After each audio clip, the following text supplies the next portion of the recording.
All right, now, everybody. Quiet, listen to me. We're going to start a show. Now, some of you people have been with me before. You know it's going to be a tough grind, but we're going to have a show.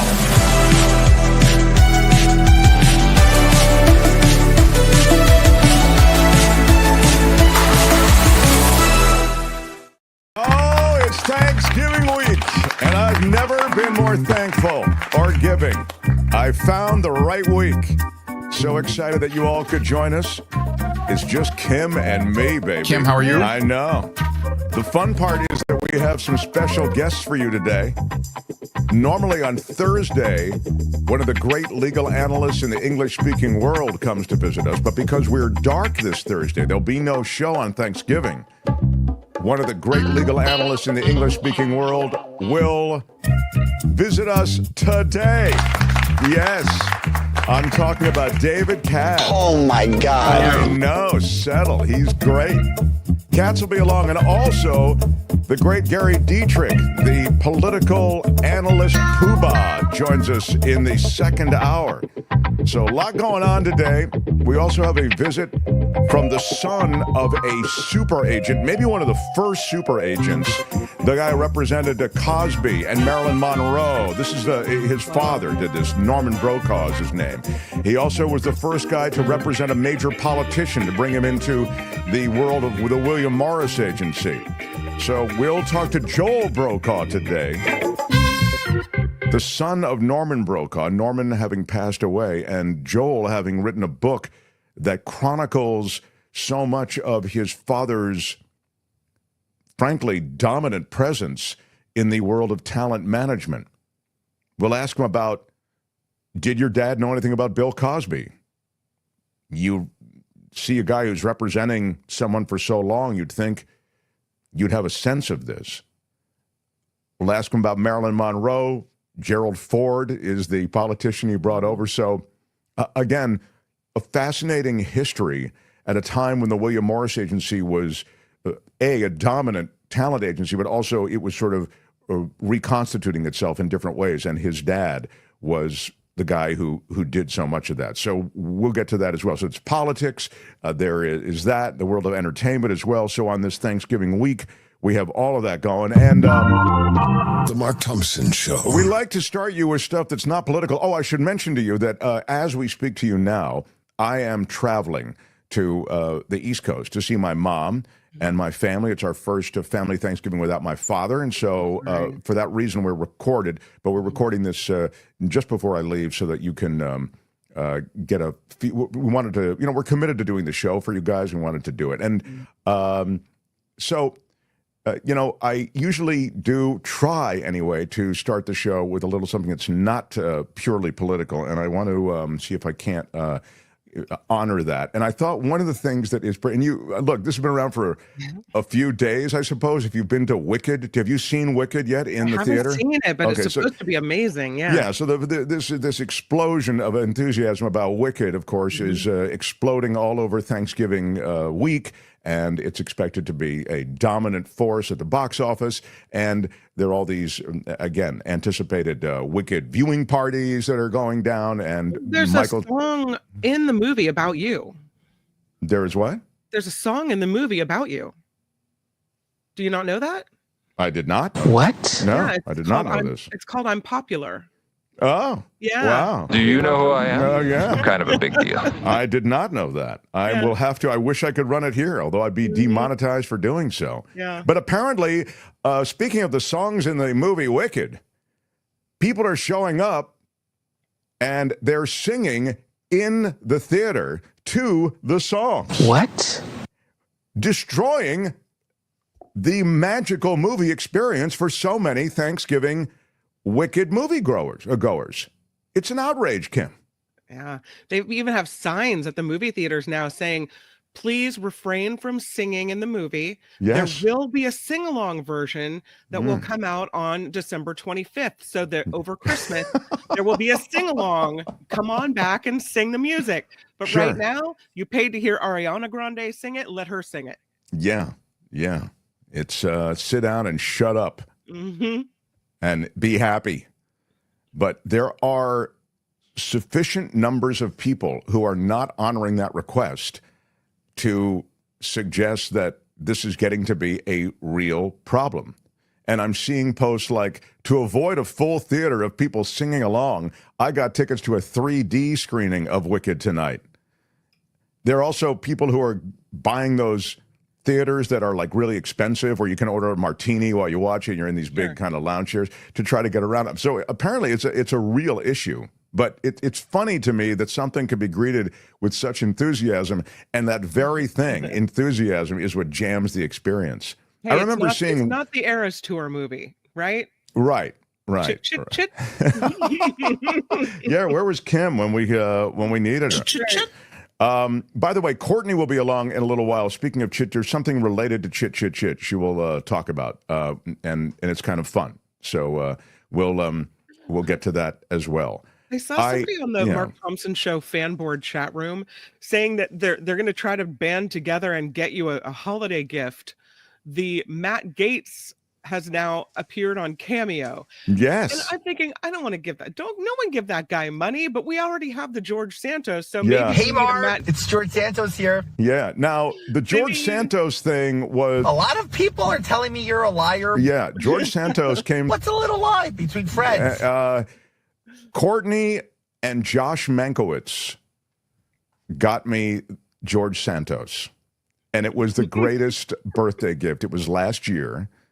And it was a whole thing about the lying and everything. Sure. And it was really funny. Hey, Mark, it's George Santos here. And so as we get closer, maybe for my birthday is the day after Christmas. As we get closer, I'll run into the actual video. I'll run for you. Right now, it's just the audio. But I mentioned it because I had the same thought when Gaetz announced he was going to Cameo. Yeah. I thought, well, I wonder if I could get the Gaetz like to do something for Kim or for Albert or Tony or for the show. And then I thought the reason that Santos was good is because of the lying thing. We played the whole thing is sort of like a lie. It was a play on the lying. Right. But Gaetz, I don't know. Don't see it so far. No. We might be able to cook up something. The difference is because he humiliated himself with lying, whereas Gaetz actually is accused of hurting other people. I don't want to give a yucky, accused sex offender money. Sure, and the Santos lie thing, it was like that you don't need to lie about your age anymore, or you don't have to lie about your age. That was the whole thing about lying about your age. So, I agree. Gaetz is a pretty despicable figure. Yeah. But I was looking and saw a stat. Netflix, it's being really challenged, that big fight between Mike Tyson and Jake Paul was seen by all those people. There's some kind of scandal with that. Yeah, they say that it was seen by 44 million people, which just seems manifestly false. And essentially every broadcaster and network has come forward and said, there's just no way. I mean, our numbers from that night don't match that claim. Mm-hmm. And Netflix hasn't really pointed to anything that really backs it up. But I thought this was interesting. So it seems clear, I'll just say as an aside, that they didn't have 44 million people watching. I mean, they might have had half that number. But, I mean, look, still big event. But apparently enough that, my computer's still buffering trying to get it.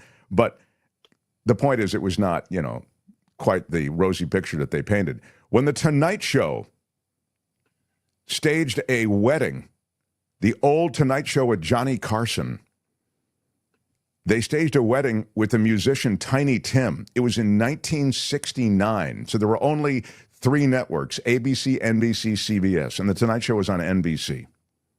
So all the ratings were really high, is the point. 45 million people watched that wedding. It was the highest rated broadcast of the decade after one other broadcast was more watched than that. In the decade of the 60s, can you think of what it was? It was Princess Diana's wedding to Prince Charles. No, it was this is in the 60s, so Princess Diana was not alive. I don't know. It was the good guess, by the way. That was the 80s. I mean, if you my bad. But the moon landing. The moon landing. Oh, moon landing. Okay. So more people watched the moon landing than anything else that decade. Number 2, though, was Tiny Tim's wedding on The Tonight Show with Johnny Carson. I don't even know who that guy is. Yeah, that's the point. I mean, there's a whole, but boomers, you know who I'm talking about. And you can find a picture of Tiny Tim. He was this really weird character who became part of the cultural zeitgeist for a while. But he was truly weird. And I think he... was he a musician? Yeah, he was a musician. There he is, Tiny Tim. I know that's a small picture. And he called her Miss something. Miss Vicky, that was it. Yeah. Anyway, 45 million. Yeah, what's that? That's weird. Okay, I've never heard of that. And they're still married today, everybody. Really? Isn't that great? No, they're not. Are you kidding? Come on. No. I don't know how long that'd be a good thing. Can you Google that? How long did Tiny Tim and Miss Vicky stay married? Be curious to know that. This is our Thanksgiving week series of shows, and so we start with something that's a little, as I say, off the track of politics and onto pop culture. Back then, it was, those were pay-per-view boxing events that they still have now.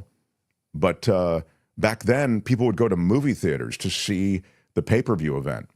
Now you can order pay-per-view in your home. It's far easier to do. And, of course, the Netflix thing the other night, you could stream that, right? You could just stream it on Netflix if you had Netflix. Any word as to how long the two stayed married? Kim?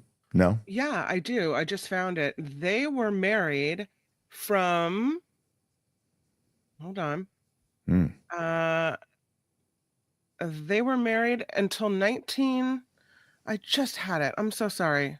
Yeah. All right. Well, Kim, how are you? All right. I mean, I blame you. Yeah, maybe it's my fault. I don't know. I guess I've done something that something horribly wrong. Okay. Right. So yeah.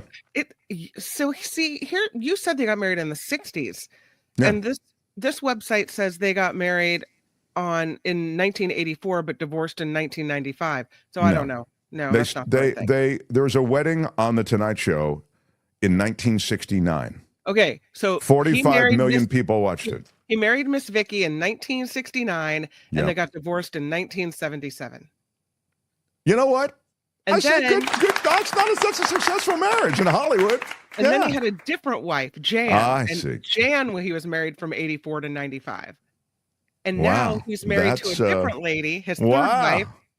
And that was in 1995, and it looks like they might still be married. That is extraordinary. Yeah. Wow. I'd be willing to bet my lunch that there's alcohol involved. I don't think so. Yeah. That's great, though. Good Tiny Tim drill down. He was known for his song Tiptoe Through the Tulips. The Tulips, yeah. That was the big Tiny Tim song. Wow. Yeah. Well, the ranking, to me anyway, marriage guy for multiple marriages is still Larry King. 8 is the number. And one of them, he doubled back to marry the same woman a second time, which is what? Yeah. But eight marriages. So how many did impressive. Elizabeth Taylor have? Was it just 6? I like that you put the word "just" before 6. Well, because I wondered if she was the winner or if it was Larry King. Oh, I think King was married more times than Elizabeth Taylor, but probably just by a couple. I mean, the great thing is you have that magic machine there. You can just look it up. So, thanks, Mark. Well, I'm saying if you don't, otherwise we're going to be left hanging. So. I thought you had this knowledge like ingrained in you. No, I have the Larry King, the fact that he had to... What can you tell us about the scene? You're still number 1, Larry, with 8 weddings. What can you tell us about the scene? Yes. Elizabeth Taylor was married 8 times as well. Wow. Twice it's a to Richard photo Burton. Finish. Man. I've never seen anything like it. Pretty impressive. Pretty impressive. She was a beautiful woman. He was a handsome man. The two of them had a combustible relationship. Quite special. And great actors, performers as well. I wanted a quick shout out, if I can, to Patreon member Karen. She is our viewer listener in Taiwan. Oh, yeah. She's just upped her Patreon support at our Patreon website. Big shout out. Yeah, which is underneath all our videos. There's a live link to Patreon and PayPal, both. So you can try either. But if you get anything out of the show and you want to support in any way to help keep us on the air, that's how you do it. But she is someone who just upped her support, and that really does matter. And I also wanted to acknowledge another new Patreon. I think I might have mentioned this person the other day, but I'll mention them again. Loretta. Big shout out. Welcome, Loretta. Hey, Loretta. Yeah, another Patreon supporter. So Patreon and PayPal, as I say, hot links to both are underneath this and all our videos, and you can become part of the crew, the community that supports the show. So, The Mark Thompson Show. So I looked with some anxiousness at some of the federal agencies that are going to get their bosses. And one of the interesting things that has happened, I want to talk to David Katz about it, is essentially the president and his people.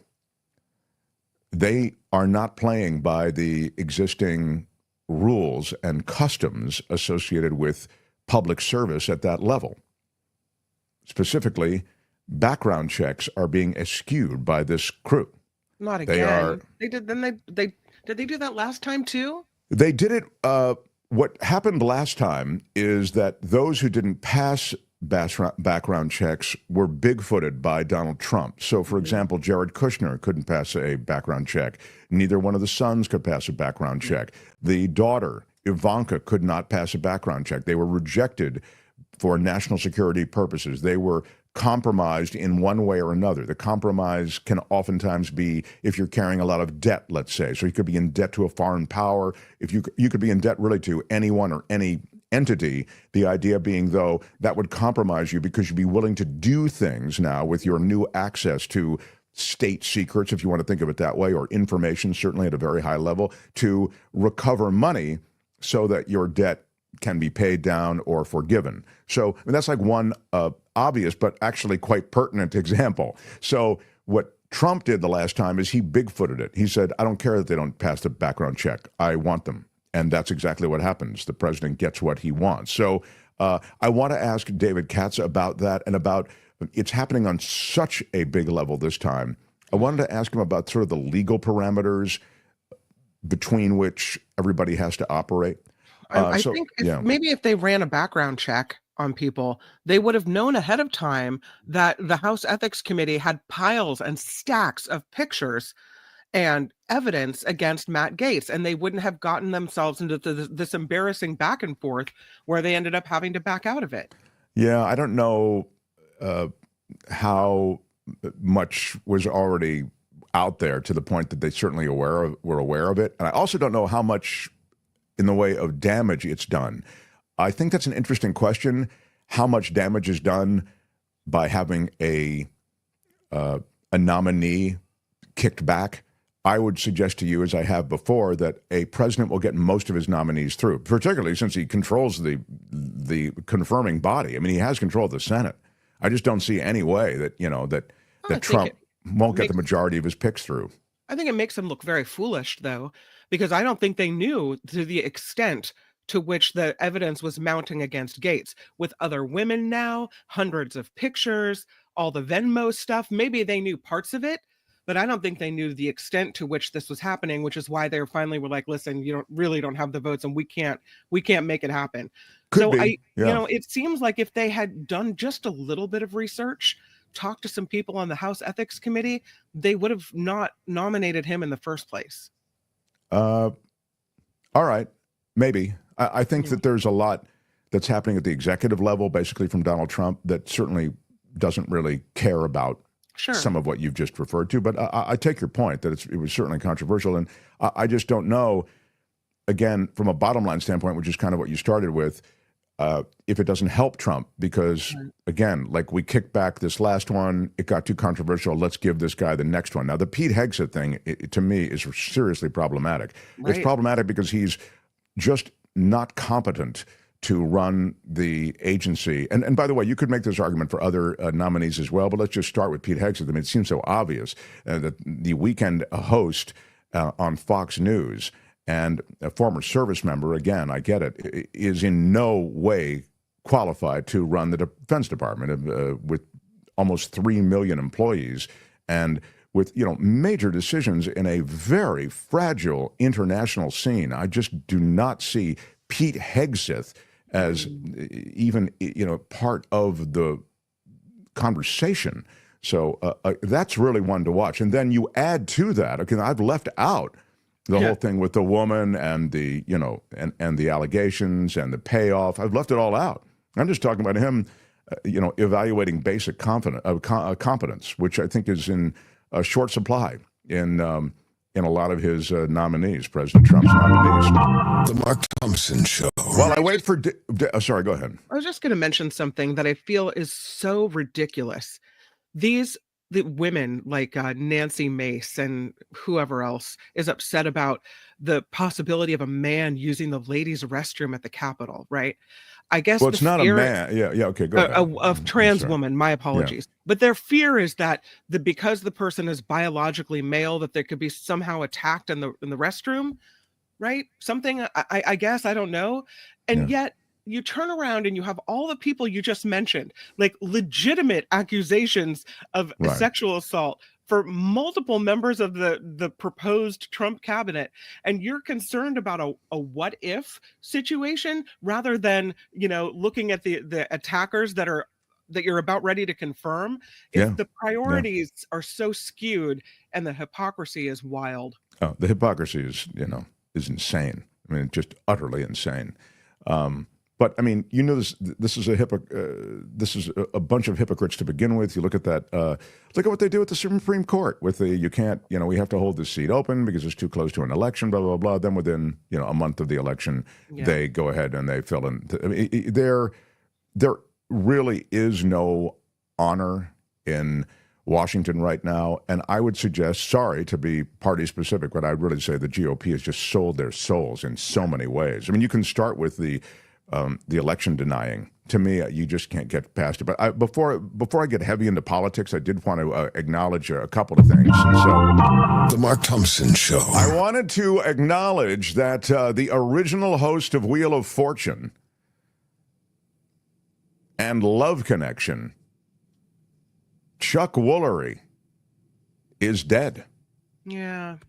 He died at age 83. He spent 11 years on the Love Connection show. He was the first host of Wheel. And the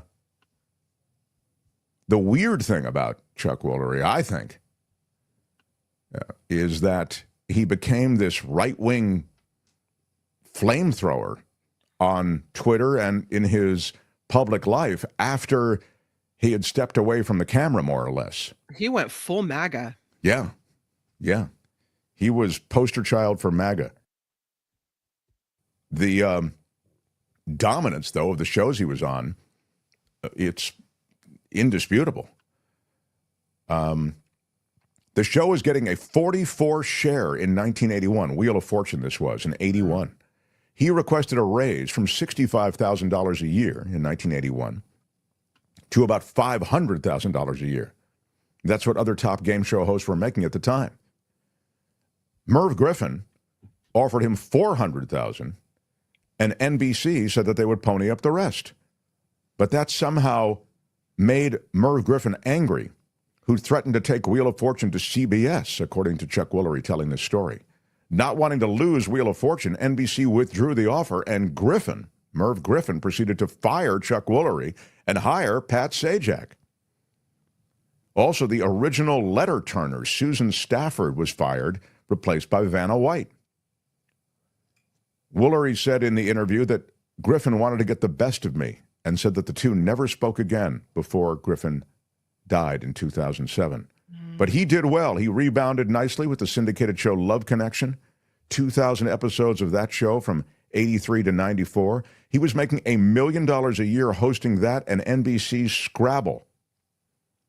That year, Love Connection was grossing $25 million a year and drawing 4.5 million viewers a day. He also had a CBS daytime morning show. Didn't last long against Regis and Kathy Lee.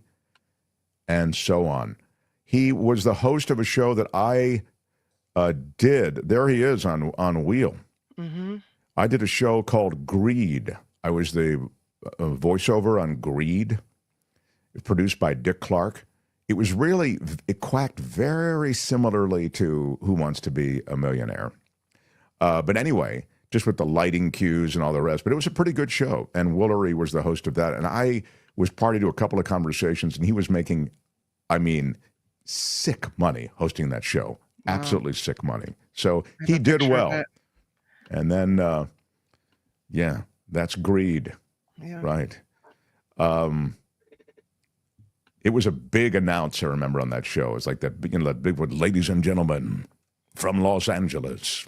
It was get ready for Greed. But the show did, I think, 4 seasons maybe. So, but he did very well. So shed no tears. And then he became a crazy right-winger in the last, I'd say, 15 years of his life. He was on some podcast, and there's a bunch of photos with him holding rifles and being all MAGA looking. It's unfortunate.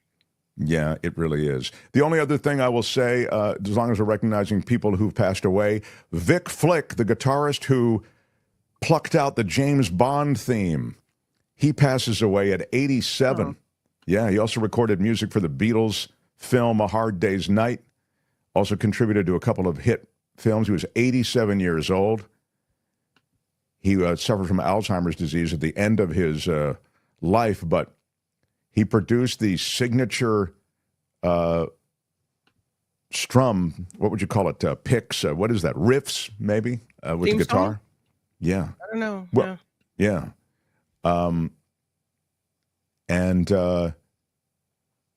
It was the sound of Mr. Flick's guitar in the opening credits that helped make James Bond what James Bond was. Is that near? Yeah, apparently. Yeah. Okay. Yeah. And I can't play it because I'll get demonetized, but you kind of know what it is. That's why I sang it. I have a very similar James Bondy theme for one of our sweepers today. So you'll, in memory of Vic Flick. He wrote an autobiography, if you want to know more, called Vic Flick, Guitar Man, From James Bond to the Beatles and Beyond. So anyway, rest in peace to Vic Flick, who influenced the culture in the way that very few others ever do. The Mark Thompson Show. Well, this is really special. Normally this guy doesn't come in until Thursday, but because we don't have a show this Thanksgiving week, he was kind enough to join us today. Put it together for one of the great legal analysts across the English-speaking world. He is the former federal prosecutor, now defense attorney, David Katz. Mark. Hello, sir. Mark, how are you? To spend Sunday with you and Kim. Yes, it's right. We're recording this is on a Sunday, but this will actually be seen on a Monday. But we're recording a few hours ahead of what will be Monday. So I don't know what the new week will bring, but the last week brought a lot of questions that I have for you. And one of them I was getting, and I'll get to this attorney general selection, which is something I know, you worked in the Justice Department. You can speak with, great credibility on issues involving the Justice Department. But I want to ask you about a broader issue before I get to that. And that broader issue is something that it seems Trump and his minions have avoided. And that is the financial disclosure forms. It's allowing for background checks. It's signing these ethics pledges. The entire crew, it would seem, is either being counseled or encouraged not to sign these things. And to this point, it doesn't look like there will be background checks done on many of these nominees. Well, I think the answer to that, Mark, is that 53 of the 100 senators are Republicans. Remember, a third of them come up every 2 years, even though they have 6-year terms. So they have, and apparently it's a good map for the Democrats 2 years from now. So they really have to think, if they want to have any hope of keeping a Republican control of the Senate in 2 years, they have to enforce these standards. Even if Trump won't enforce these standards, and he's shown that he's a complete outlaw on these ethics issues, they have to enforce them. Anybody who shows up who hasn't had a full FBI background check is really disqualified, and the Senate should say so, and that should be the end of that. So I think that situation will be ameliorated. People should remember this. People say, well, if Trump won't do it, Biden ought to do it. Now, you might wonder, well, how Biden could do that, right? But Biden is still the president. I suppose he could tell the FBI to do a background check on the people who've been named to the cabinet. You remember that when Justice Kavanaugh came up, he was then Judge Kavanaugh. He was coming up to be justice. Trump was then the president. Trump ordered at least a limited background check on Kavanaugh, and it was faulted, Mark, because there was a third person. There was Dr. Ford testified before the Republican Senate. So did Kavanaugh himself. But Dr. Ford said, hey, wait a second. When we were late teenagers and this incident happened, there was a third witness. There was a guy named something Judge. And Mr. Judge, you ought to go find him. And the answer was, well, it's not a full FBI background investigation. And therefore, we don't have to, we're just clearing a nominee. We're just investigating a nominee. And that is lesser than a full FBI background. So I think at the very least, that could be ordered by Biden. But I think before Biden needs to order it, the Senate will make clear, the Republicans in control of the Senate will make clear that they just will not entertain anyone who hasn't had a full FBI background. And they won't go into a recess, Mark, for 10 days, which would allow Trump to have his Christmas list and put anybody he wants up there. So I think that situation, Mark, the lack of FBI background checks will be taken care of. There are some other issues, of course, that are coming up, too, because he won't abide by the ethics rules, Trump. Right. He won't sign this ethics. Right. I guess it's sort of a pro forma thing, isn't it? Almost like the oath of office. Mark, they give you $7, $8, $10 million. And Congress thought that would induce a president-elect to, in exchange for getting the transition funds, agreeing to the transition rules, which include the ethics rules. But Trump has at least, it's been reported, 3 people who've given him over $100 million. Musk, this guy Mellon, and also Adelson's widow, the Las Vegas casino owner's widow. They've all given him over $100 million, so he doesn't need the $10 million. By turning down the $10 million, apparently he cannot abide, at least under the rules. But again, the Senate has to go along with this. The Republican Senate has to go along with this absolute flouting of the rules, saying, I'm not taking the $10 million, and I'm not doing anything the transition rules require as to ethics. Now, this is kind of what I'm getting at with you, or nibbling at, and that is there are really just established norms in Washington where we learned so much through this Trump avoidance of these norms. And I get it. He plays, or people who are spinning for him play, well, he's a rebel. He's, this is what's great about him. He doesn't play by the same rules. These are outdated rules anyway. Shouldn't he get who he wants? The whole vetting process is implicit in the fact that he chose the person. If he chose him, that's all the background check you need. There really is a sense of custom and a process that isn't enforced by the law of any kind, David. Well, that's right. And people say, well, that's protocol and it's outdated. It's not outdated at all. We need a conflict of interest rules more now than ever. We have these enormous fortunes. I mean, it's like worse than the Gilded Age. I don't think anybody had $300 billion to throw around like Musk does. Even if you take the dollars of the Gilded Age, I don't know, maybe some of the big people, Carnegie, Rockefeller, had that kind of money. But the idea was, even a Republican like Teddy Roosevelt said, you need to not have them monopolize industry. You have them not, they say, if you get 3 business people together, the first thing they'll talk about is how to fix prices. And I mean, this is capitalism 101. This is how you make sure that capitalism didn't run rampant. This is the Republican, creed. This is the people aware of business. And so you can't, Trump is going to try to violate those rules. Let me give you one example, Mark. We pay these huge tax rebates for the, electric cars, right? Musk seems to be trying to actually get rid of those tax rebates. Why on earth would an electric car manufacturer want to get rid of the electric car tax rebates?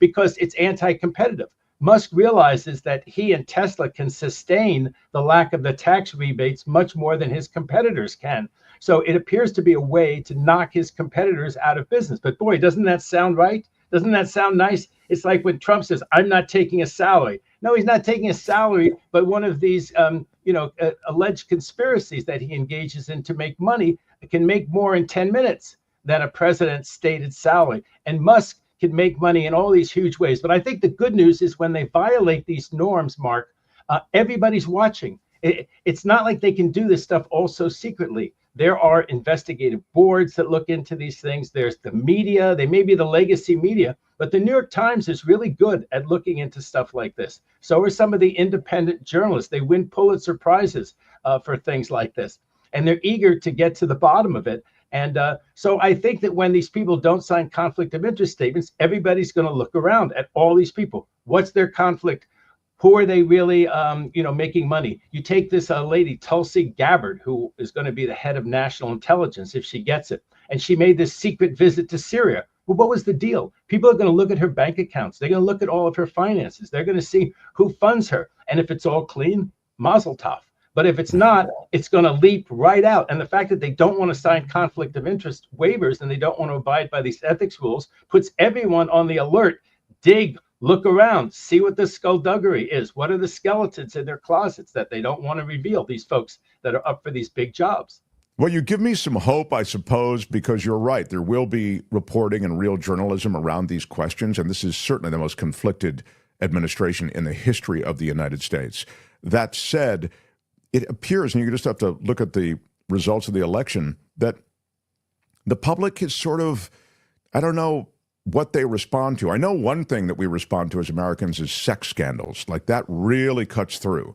But on some of this money stuff, I just don't know to what degree the people will actually whip their heads around. Now, as you suggested, it's not just money. It's money and the connective tissue between money and foreign adversaries. And you begin to see how cabinet officials could be compromised based on these monies. So I'm not, as far as I'm concerned, it's a front and center issue. I'm just wondering to what degree the public will rally around any of these questions as to people who are compromised within his administration. Well, I think there's a right way to present it. These transition funds can be based on dark money, Mark.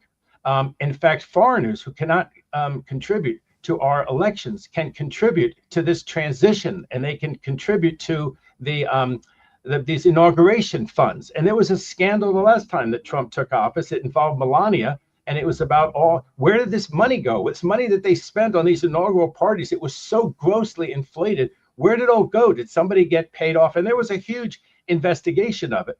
But the idea that foreigners can give money, that Russian oligarchs can be giving money right now, and that's what Trump is hiding. I think people do care that Russian oligarchs and the KGB over there, which seems to, like, all of his rivals and enemies over there in Russia, seem to have these terrible accidents and get poisoned or fall off of fifth floor balconies. I think the American people, as I say, I was a member of the Reagan administration. I didn't buy into all of his policies, but I certainly bought into the idea that there was a Cold War, that the Soviet Union had very different values from what we had in America. Russia and Putin have very different values.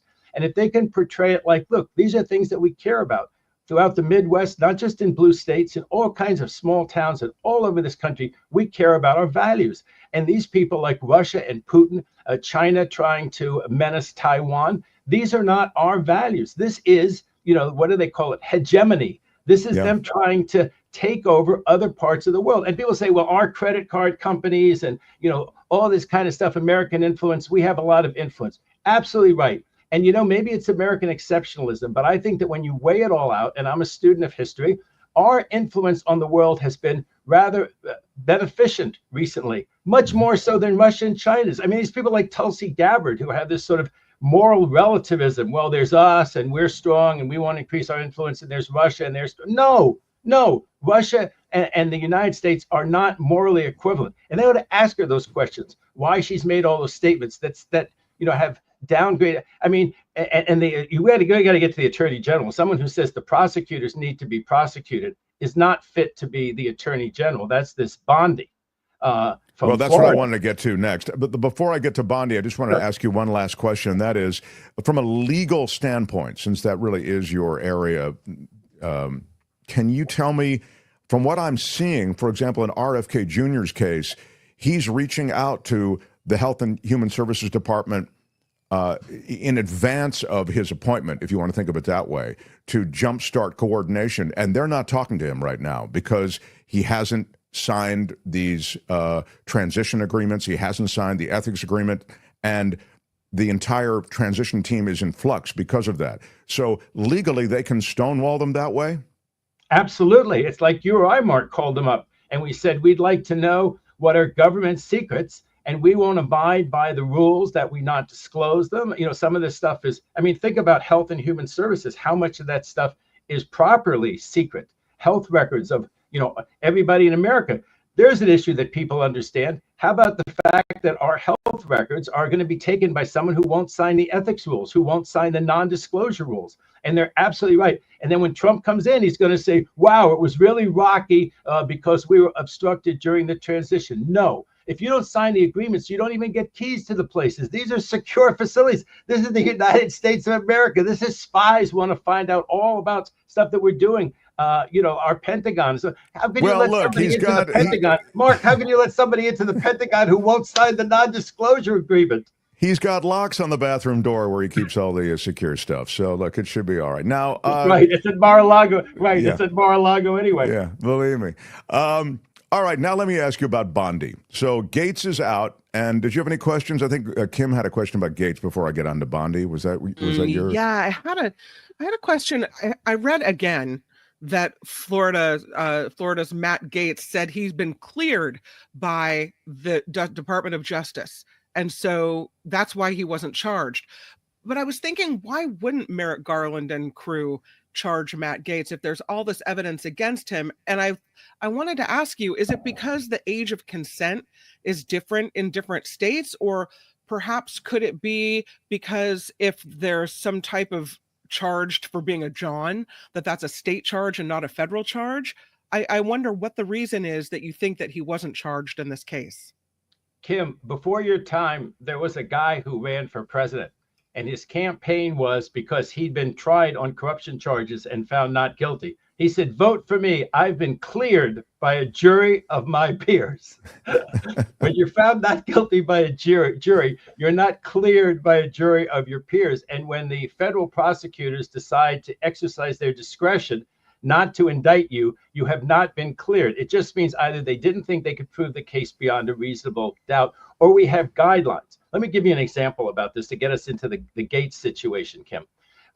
We had a rule when I was an assistant U.S. attorney, because the FBI used to bring all these cases where a guy would steal a car in Vegas and he'd drive it over to California and they'd prosecute this guy. And that was a lot of the FBI stats for interstate transportation of stolen property, and their stats, what they were doing about white collar crime, that they would get this guy for one car that he'd driven across state lines. So they had a rule that you had to have at least 3 or 4 cars.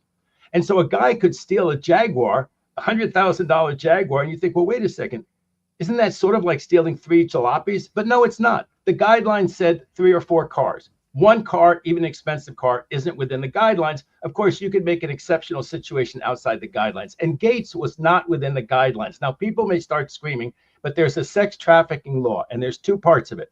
One side of it says if it's for commercial purposes. That's the guy who sets up a brothel by bringing 4 prostitutes across state lines, right, and turning them out in a different state. And that person gets prosecuted because that's commercial. And the other person gets prosecuted under the guidelines because someone's under the age of 18, which this young woman was 17 years old.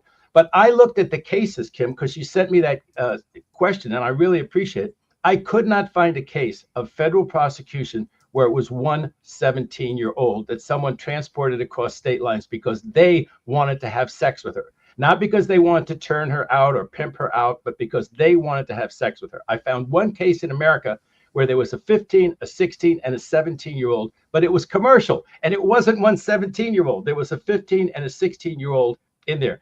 And it seemed like what Gaetz was doing, if he did everything that he was accused of, was that he paid the travel expenses and the hotel expenses, et cetera, of a young woman who was 17 years old, and they had pretty good evidence that he had sex with her. Given all of that, that it was for his own sexual satisfaction, and it was one 17-year-old. This was not within the federal guidelines. This would have been weaponizing the Department of Justice if they had gone outside the guidelines. And so once again, Merrick Garland was more conservative than I probably would have been on some calls. And he was right on this call under the guidelines not to authorize that prosecution, or the U.S. attorney not to pursue it. Now, could he be charged by some state that has different rules? Maybe. If the statute of limitations hasn't run, it's not going to happen. Gaetz is not going to be charged. Brother Gaetz, is from this very politically prominent family down there. One thing about Trump, he loves all these dynasties. He loves the idea that Trump, has a dynasty, right? Loves that idea. RFK Jr., Nepo baby, right? Where would he be if his name weren't RFK Jr.? Based on his accomplishments in the health field, where would he be? Gaetz is from this famous family. I think his father was the Speaker of the House down there in the House of Representatives, the state, House of Representatives in Florida. Go through some of the other ones. There's a woman up in, she's a doctor, I think, in New York. She turns out to be all connected through her sister is some big shot in the Trump organization. So don't take your eyes off the prize. That there's a whole lot of nepotism going on among other things in this administration. But Kim, to answer your question, I think I answered your question. There's also the Mann Act, which is the same kind of idea. The Mann Act was always abused. It was abused against, especially against Black people.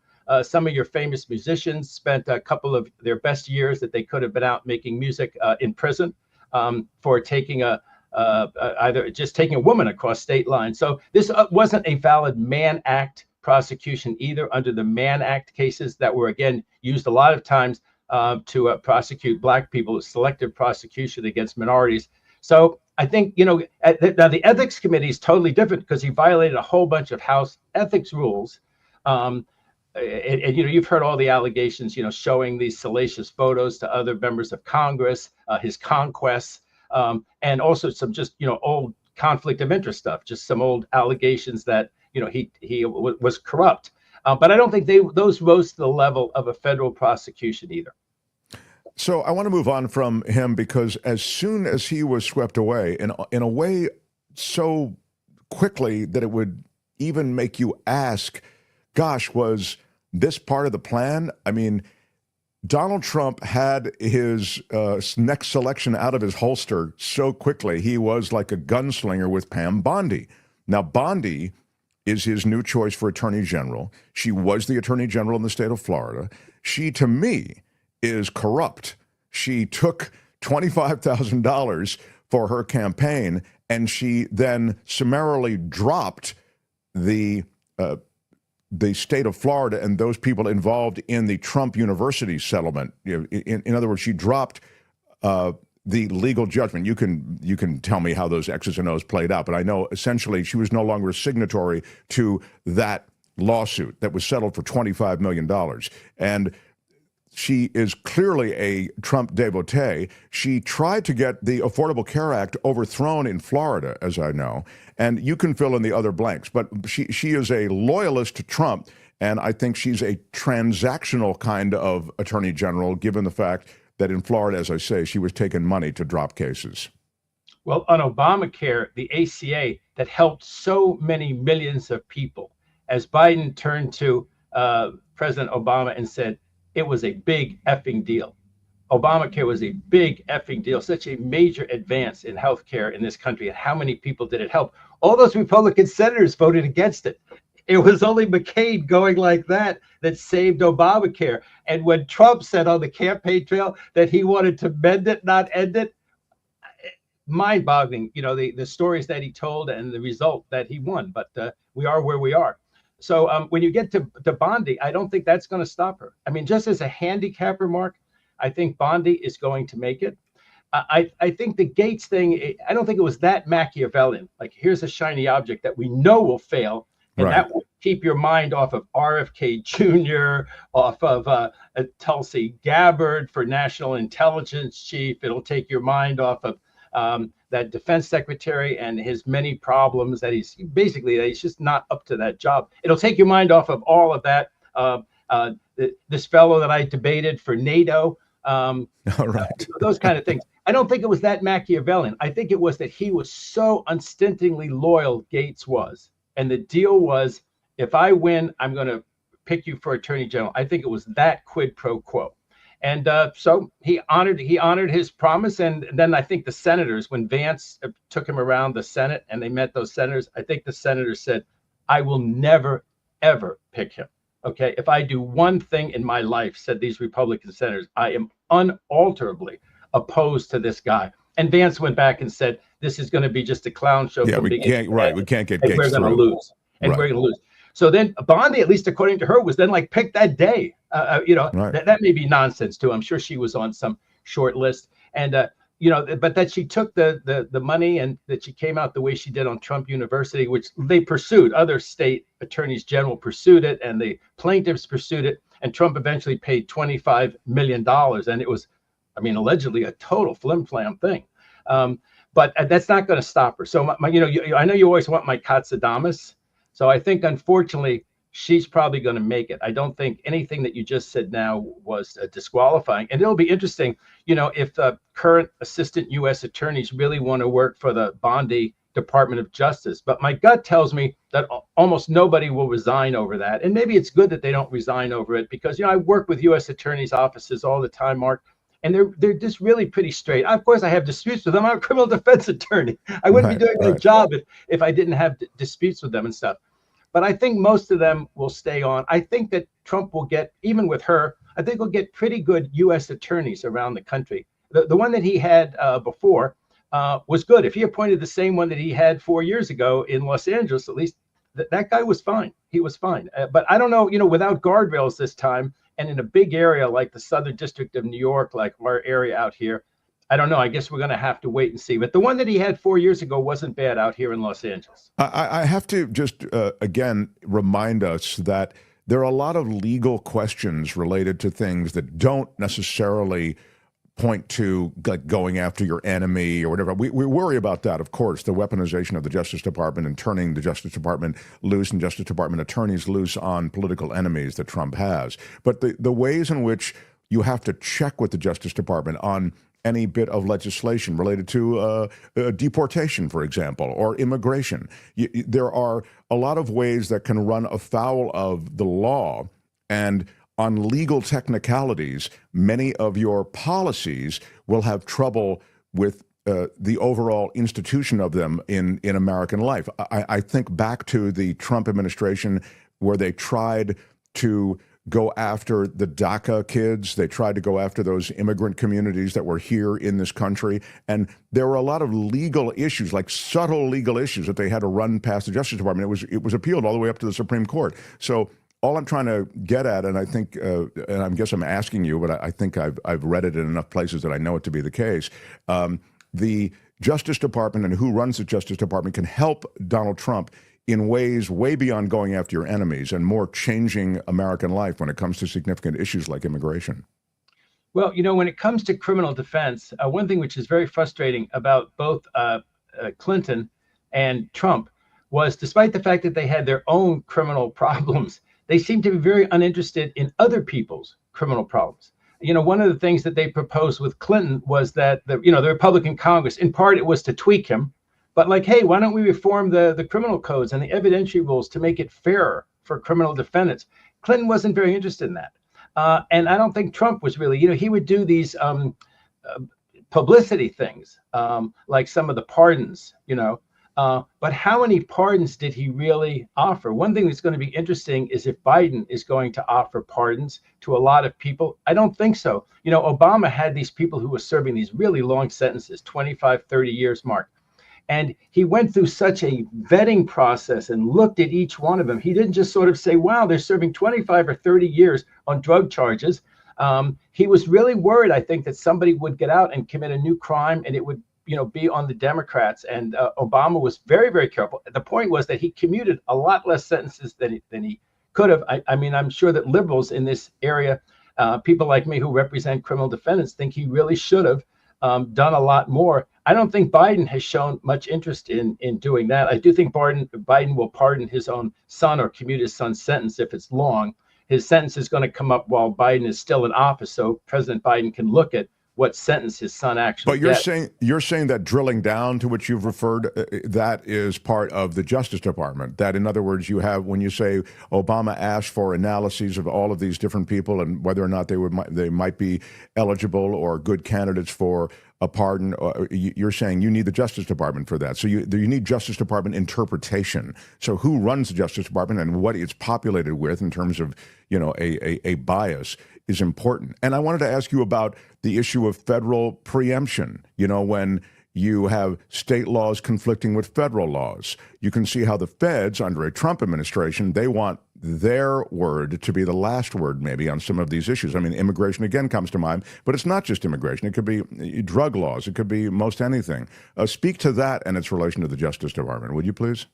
Well, just one thing before that. So one reason that people are so worried about having an enemies list, both with the IRS, let's say, to audit people, make their lives difficult, and with actual criminal prosecution, is that there are so few safeguards on it, Mark. And we talked about it the other day, that the grand jury is not an effective safeguard because they don't, they don't have any obligation, the prosecutors don't, to show them exculpatory evidence. So there's really no way, like people think of these investigatory grand juries and some of the movies that you see. They have, if some prosecutor wants to get you, the grand jury is no defense that you have. And then your case goes to court and you argue selective prosecution. And they always say, no, there was some independent source. There's a reason why we're interested in that big Democratic fundraiser. And it's not because he's a Democratic fundraiser. It's because of this. And then he says, wait a second, people in a similar situation like me are not treated this way. And then, how do you get evidence of that? How do you get discovery of that? The judges are skeptical. They say, well, wait a second. So let me get this straight. You're guilty of something, but you're saying I should put aside the fact that you're guilty because 10 other people were guilty. You're saying you were driving 90 miles an hour and people were going by 110 miles an hour and they picked you because you had the Biden sticker on your car. They look at you very, very skeptically. So the reason that people are so worried about an enemies list is that the real bulwark that we have is the good faith and the integrity of every individual prosecutor and hopefully of many of the federal agents. But that is, if the federal agents are slanted, if the prosecutors are have political biases, it's really, really scary because there's not a lot of other protections built into the system besides the good faith of individuals. Not the way it was supposed to be. It was supposed to be a nation of law and not of people. But the law has not done much about it. And as I said, Clinton and Trump didn't do much about it either. Some way to actually have a bulwark against being selectively prosecuted or these grand juries having to listen to exculpatory evidence. Now, on the preemption thing, I think some of these states are going to be very powerful, Mark. I think like California. I think it's a practical matter. They can make it very difficult for federal enforcement like ICE, because if there's no cooperation by the local agencies, by the police, if you actually make it a crime or a misconduct for any police officer or any state official to cooperate with ICE in any way whatsoever, of course, that's going to have a powerful impact. The police, they don't want to be committing misconduct, that kind of misconduct or commit a crime. So they won't do it. So I think that, in that sense, I think that a lot of these states will have a lot of power. But, a long time ago, Mark, and unfortunately, the federal government became incredibly powerful. And this used to be a big conservative issue. And what they often wanted was segregation, segregation now and forever in the name of states' rights, that the states could do whatever they wanted to in those southern states that discriminated. I mean, people nowadays who didn't live through it or read about it have no idea what Jim Crow was like and how much they discriminated in the name of states' rights. So the federal government has huge power. And in some ways, it's really a pity. It's really a pity that we don't have, more like Europe, a bunch of countries that have united to have one big country, one defense system, one system like that, but we don't. So the reality is that, they'll threaten to cut off the money. I mean, I can really see that play out where Trump says, okay, you don't want to cooperate with ICE. I don't want to put out fires in northern and southern California, only in red parts of California. And if he was told, like, let's say the aid for wildfires, then there'll be a bunch of lawsuits, right, over that. But, they declare these disaster emergencies and they send money. Biden keeps sending it to all of these red states. No matter what they say, he's so even-handed. He helps the red states so much. Will Trump come along and help these blue states that are supposed sanctuaries? Well, he keeps threatening us. And I think California, New York, the other states have to do what they think is the right thing to do and not get jawboned. I think a lot of this intimidation is just jawboning. and that Trump hopes he can accomplish what he wants by like scaring people to self-deport or scare California not to pass the laws and the rules that we think are right out here in California. And I think that, I think that we should do, Mark, what makes sense to us, and not let him bully us. Yeah, it's. I mean, I'm trying to think back to the last administration, the last Trump administration.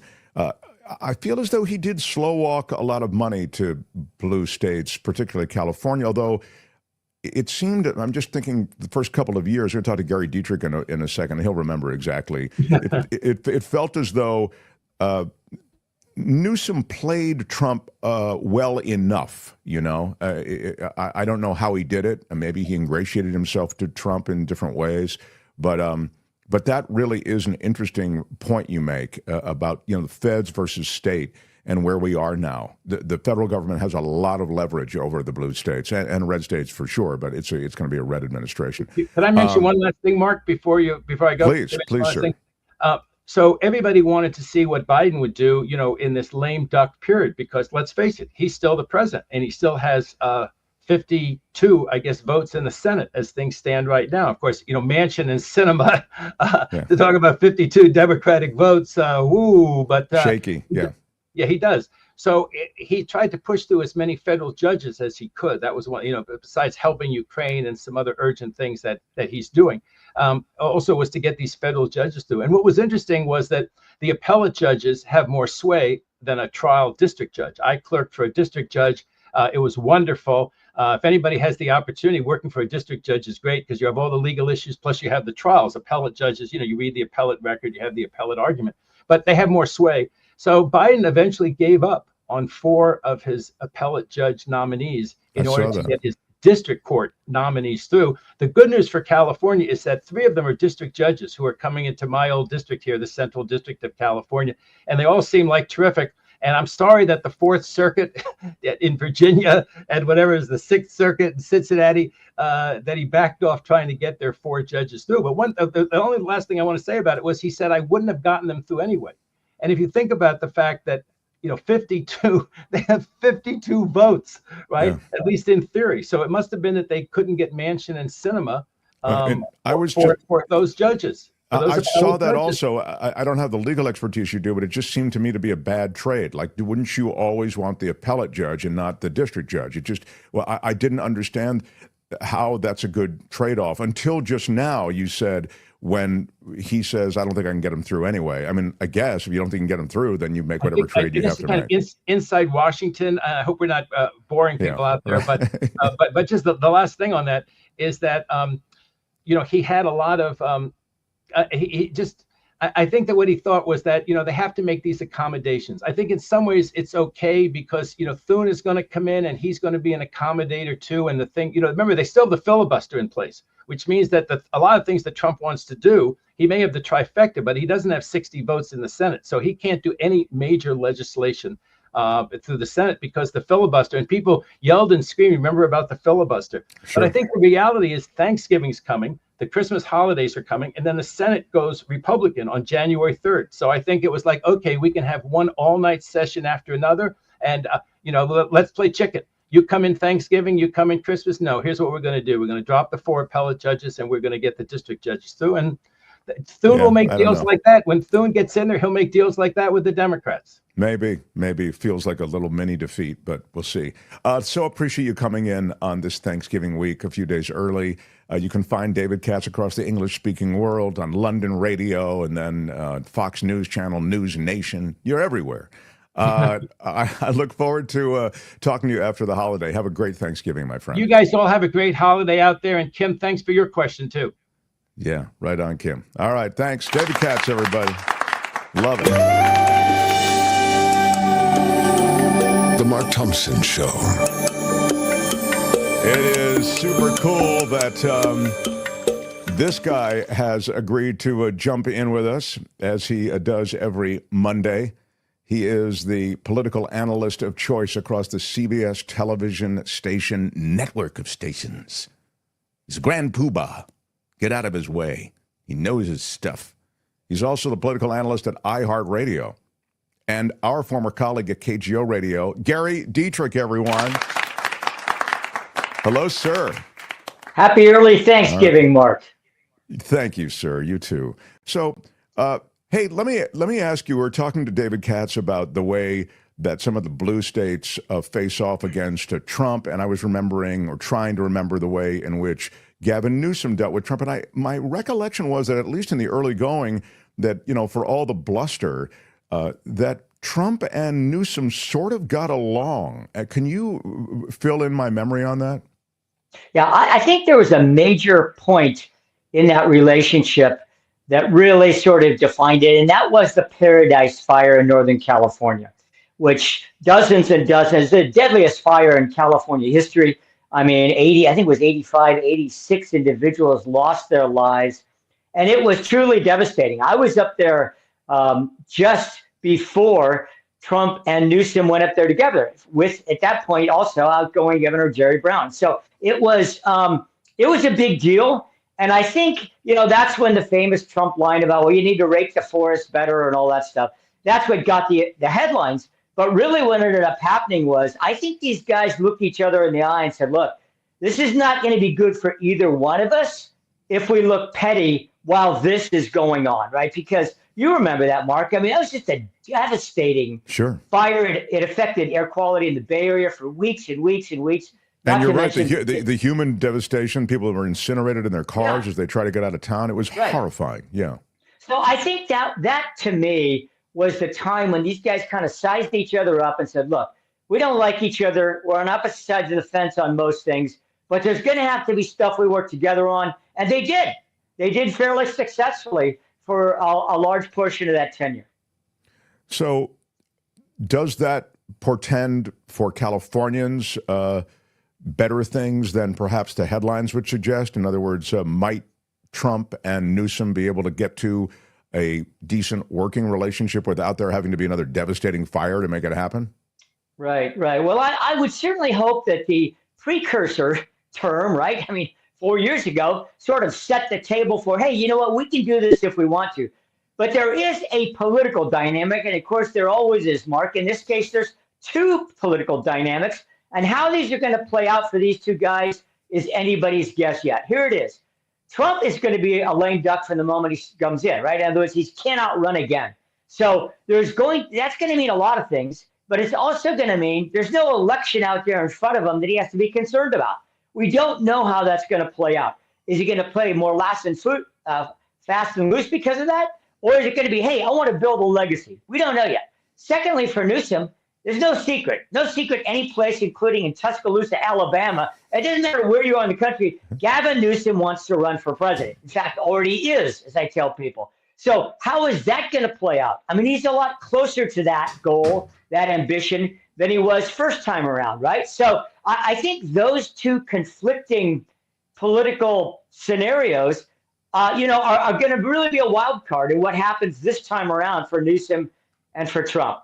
Interesting. It's a high stakes political back and forth. I want to follow up on the lame duck thing. Can you run out for us how lame duck presidencies generally go down, and in terms of the power shift and the power structure? Because there's a lot of leverage, you'd think, with him controlling both bodies, House and Senate. He's got the Supreme Court, obviously, in his corner, it would seem. But explain to me just the dynamics of Washington with the lame duck presidency. Right. Well, the tipping point in any presidency is always the midterm election. All right, that's the big fulcrum point for every 4-year presidential term. And, it comes as it does, of course, exactly in the middle. So for the next 2 years leading up to that midterm is when Trump can count on having the power that the voters granted he and the GOP on November 5th, right? After that, it's a complete wild card. We have absolutely no idea at this juncture. Anybody that tells you they know doesn't know, okay? Because there's no historical sort of trend line that definitively will tell you, Mark, well, what's the chances of Democrats taking back control of the House? Well, you know what? Actually, fairly good. Given the fact that the Republicans look like they're going to have 221 votes, they need a bare minimum of 218. Do the math. That's exceptionally close. Going to be tougher in the Senate for the Democrats because Republicans, to take back control, the Republicans do not have enough vulnerable seats in 2 years in the Senate to make that look likely. But weird things happen in midterm elections. Typically, as you know, Mark, midterms are not kind to the current occupant of the White House, especially in a second term. So that's why I think to tie current, like today, together with 2 years from now, that's why I think you've seen the Trump team move so exceptionally fast to get their team in place. They know this. And so, they know that, come 2 years from now, it may be a completely different ballgame. I think that's why you've seen a cabinet appointed in near record time in the modern era. They're prepared to move quickly because they know what's coming. Yeah, it is remarkable how quickly they've moved. And so to that cabinet and the clear ways in which the Trump administration, incoming administration, won't play ball with any existing process or understanding or custom or the ways in which these transitions typically go. So specifically, they won't sign the ethics agreement. They aren't committed to the financial disclosure agreement. All of this stuff, they're just, honestly, kind of flipping the bird to the way in which things were done. And we can spin it. I'm sure there are people on the right who spin it, the Bannons of this world, et cetera, who are like in MAGA Nation and go, yeah, that's what's great about Trump. He doesn't play by the rules. And, these rules in Washington, they need to be shaken up, et cetera. But, denying any FBI background checks or background checks for his nominees, that's an extraordinary thing, especially given the fact that we're talking about high-level security clearance that is typically granted to those who are getting these positions. Yeah. Well, he starts out in better position with some of the obvious names, like Rubio, right? He's already been on the Senate Intelligence Committee. His security clearance is done, right? That was done. Tulsi Gabbard's been in Congress before. There's several other members in the House that are going to be serving. So some of these people have been vetted, right, through both the electoral process and by deem of serving in Congress. Others who come from outside won't be. But the FBI process, just take that for example. To our prior point, Mark, I think the main reason that was done, and people, again, on both sides are going to spin this different ways, but I think it was just simply to be expeditious, right? You start an FBI background check, that doesn't happen in a day or even a week. That takes weeks. Sometimes, depending on how complex it is and how challenging it becomes, it can take a lot longer than that. And I think that was some of the initial hesitancy by the Trump people, plus just throw in here the obvious. There's a lot of mistrust between Trump and his people in the FBI for the reasons everybody knows. Russian conspiracy, all the rest of it. Biden laptop, whatever. All of that. And I think that's sort of the other backdrop of it, is that the trust level is very low currently. It's so interesting, and I love that you framed this so perfectly, I think, because that really is the back and forth between the two sides. It's hard for me, objectively, to look at the Trump administration and Trump, who is sort of head of that parade, who jacked a bunch of top secret documents and took them to the bathroom at Mar-a-Lago and the ballroom there and the bedroom, and they're just everywhere. You're tripping over these secure documents on your way to other secure documents. But anyway, it's hard for me to think of these people as those who wouldn't need some kind of vetting. To see if there is sort of some relationship that might compromise their decision making. I include Tulsi Gabbard in that. She sat down with the dictator in Syria, Assad. So I love the way you frame it, Gary Dietrich. This is one of the great things about talking about with you, because you do see the two camps and how they line up the issues. Well, I think the other thing about this is, there's no doubt that not going by sort of tradition, as you framed it, Mark, earlier, in some of this Trump appointment process and nomination process, et cetera, this stuff can come back to bite you. Let's just, some scenario 6 months from now, one of these high-level appointees, some real, bombshell comes out. Well, that could be a real problem. Right? That can really hang up an administration, hang up a White House, hang up an agenda. So they better hope, that and there's been, the word is they quote unquote did their own vetting process through some private, kind of things. I will say this. It became really clear to a lot of people in Washington then when this second young woman apparently came out and accused Matt Gaetz, I mean, it wasn't 24 hours before he was gone. I mean, and Trump had his new appointee, boom. I think there's going to be a very short leash for a lot of these people, including those that Trump gives his full throat of support. Supposedly he was making phone calls to individual senators, right, just a day or two before Gaetz stepped aside. So, but I think there's going to be, as it seemingly is for Donald Trump on a regular basis, right? That's kind of how he operated in business. You're going to have a short leash, and if you cross-eye him, you're probably gone. I don't think there's going to be a lot of hand-wringing about it. I don't think he likes stuff that makes him look bad at all. So his tolerance for controversy, I think, might be high. But at the end of it, if there's too much of a stink that looks like it might get on him, yeah, he seems to jump to it pretty quickly. Hey, did you see that, among the things that Marjorie Taylor Greene is going to be doing is reviewing waste in government with Vivek and Elon. And again, you need the House for funding, right? And for the disbursement of funds, et cetera, appropriation of money. And so her working with them, you kind of have their little team that will, again, propose action on conclusions they've made about where waste is. So one of the things that I thought was controversial, I'd love your overall remarks about that, but one of the things that jumped out was, because I think this is sort of a sacred cow, sort of libs maybe, is NPR. And Marjorie Taylor Greene has identified NPR as a propaganda machine for the left. And she's at least right now, throwing heat about NPR being one of the things that will be on the chopping block. So I'm curious what you think overall, Marjorie Taylor Greene and Vivek and Elon, and then singling out NPR. Okay. Well, I'm going to go in reverse order here. I'm going to flip it around. I'm going to flip the telescope around and start with NPR and then MTG, as they call it back there, Marjorie Taylor Greene, and then the larger Vivek Elon effort. Okay, I'll do these real quick. NPR has been under the microscope for a long, long time for Republicans. I mean, decades. This did not start with Marjorie Taylor Greene or Elon or Vivek. You may know this goes way back. The Republicans have often felt like, what are we giving public dollars to an entity that we perceive to be pretty left-leaning to a large degree, all right? Now, whether you agree with that or not, that's been the perspective.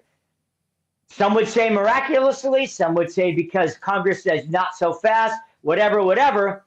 NPR is still here. It's still receiving public funds. Is that going to happen overnight and they're going to vaporize? If you go by history over the last several decades, you'd have to say no. Marjorie Taylor Greene, let's go to the next step. Look, she is going to be in line with dozens and dozens of people, even Democrats now saying, hey, you know what? Even Senator Coons, you know what? There's some of this waste, fraud, and abuse stuff. Yeah, I'd like to go. I think they are going to be sort of a power couple in Washington. That is Elon and Vivek. Who doesn't want to go back to the district and say, yeah, we cut out a bunch of pork, from somebody else's state or district or whatever, right? I think this is going to be a little cause du jour, and everybody's going to be trying to grab a little piece of the action. Does that make sense? Yeah, I just think she's in line with a whole bunch of other people. She is not going to be the lead in the House on this. And last minute to just say that more broadly, you kind of have that's a pretty nice gig when you get to be the ones that go around with the red pencil and say, I don't like this, I don't like that, but you don't have to really rustle up the votes in Congress. They're going to be a quote unquote department, but they're going to function separate and apart from the federal government. So let's see, but I just think right now, man, that's a bright, shiny object that a lot of people in Washington just love to adore. Yeah, that's very interesting. Yeah, because there are two sides to it. It has no real power, that bright, shiny object.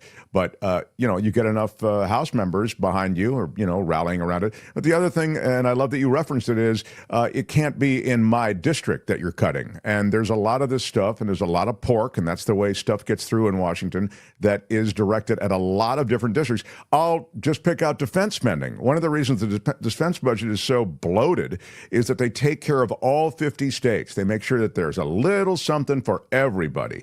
And so it's a little harder to cut their budget. But wow, if they went after the Pentagon, I'd be, even I would be impressed. And I'm no friend to either one of those guys, but I would be. Hey, Gary, I want to thank you for jumping onto our show the way you have this year. It's really, this is kind of the end of the year, and it means a lot.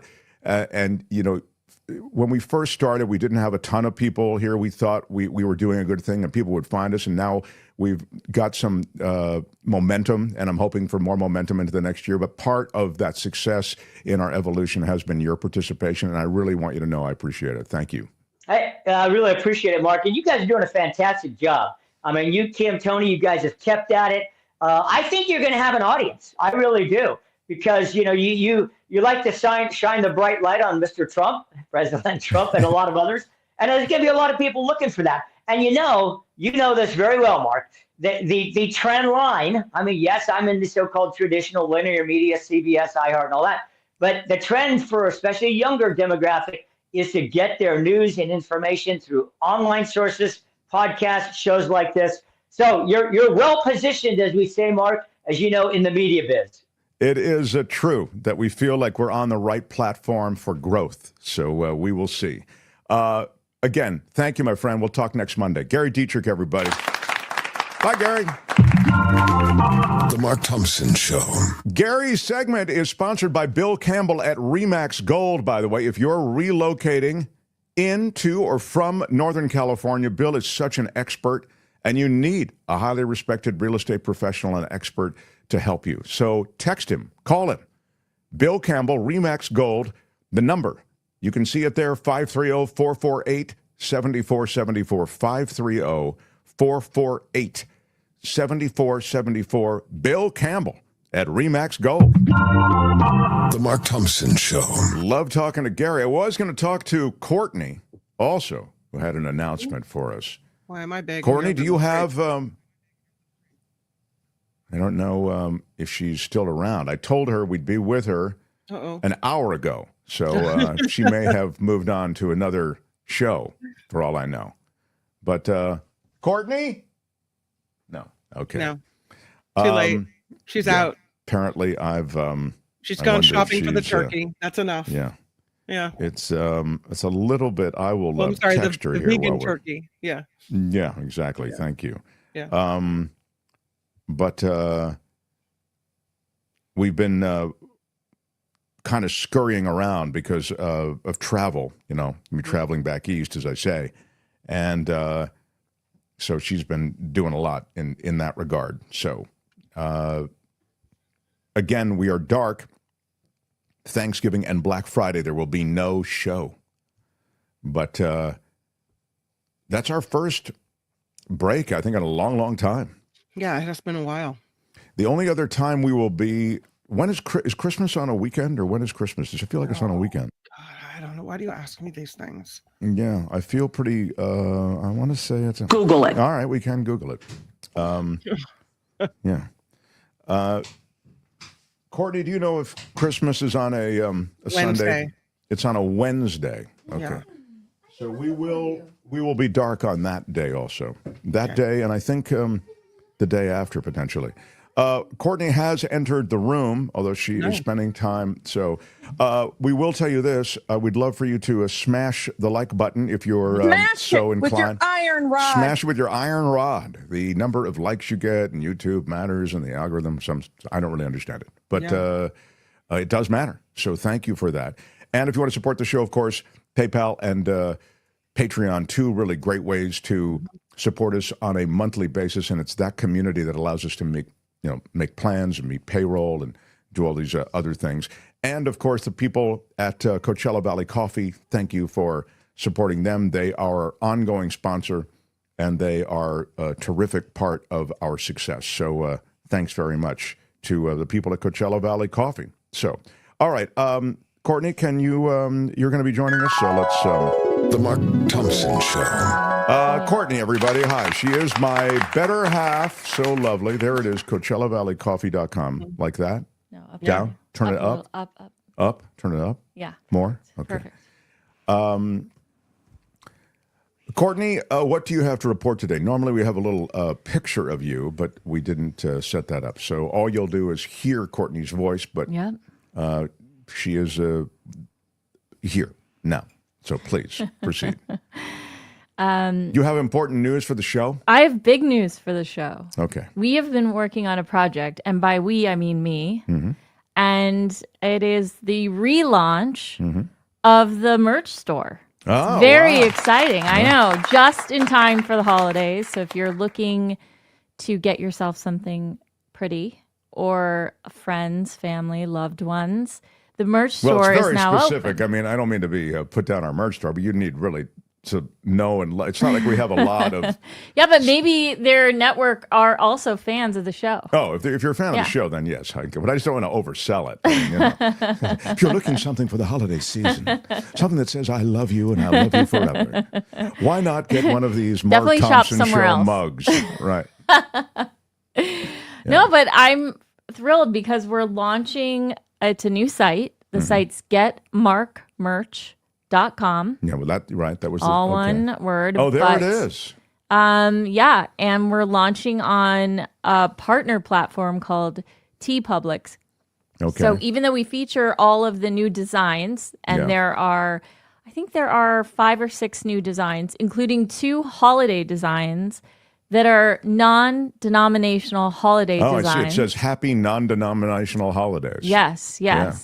Because That we want to seems like celebrate with everybody. Yeah, play it right down the middle. I love that. And then what we've done is gone and made them Christmas colors. But outside of that, it really is to be celebratory for everyone. Yeah. And but yeah, so we have about 5 or 6 new designs. That includes 3 drops. Oh yeah. Yeah. So we have here are the 3 new drops. T-shirts. I love this. Yeah. So the T-shirts, you can get them in the Christmas colors if you want Yes, to. you can get them in the Christmas colors. You can get them in not Christmas colors.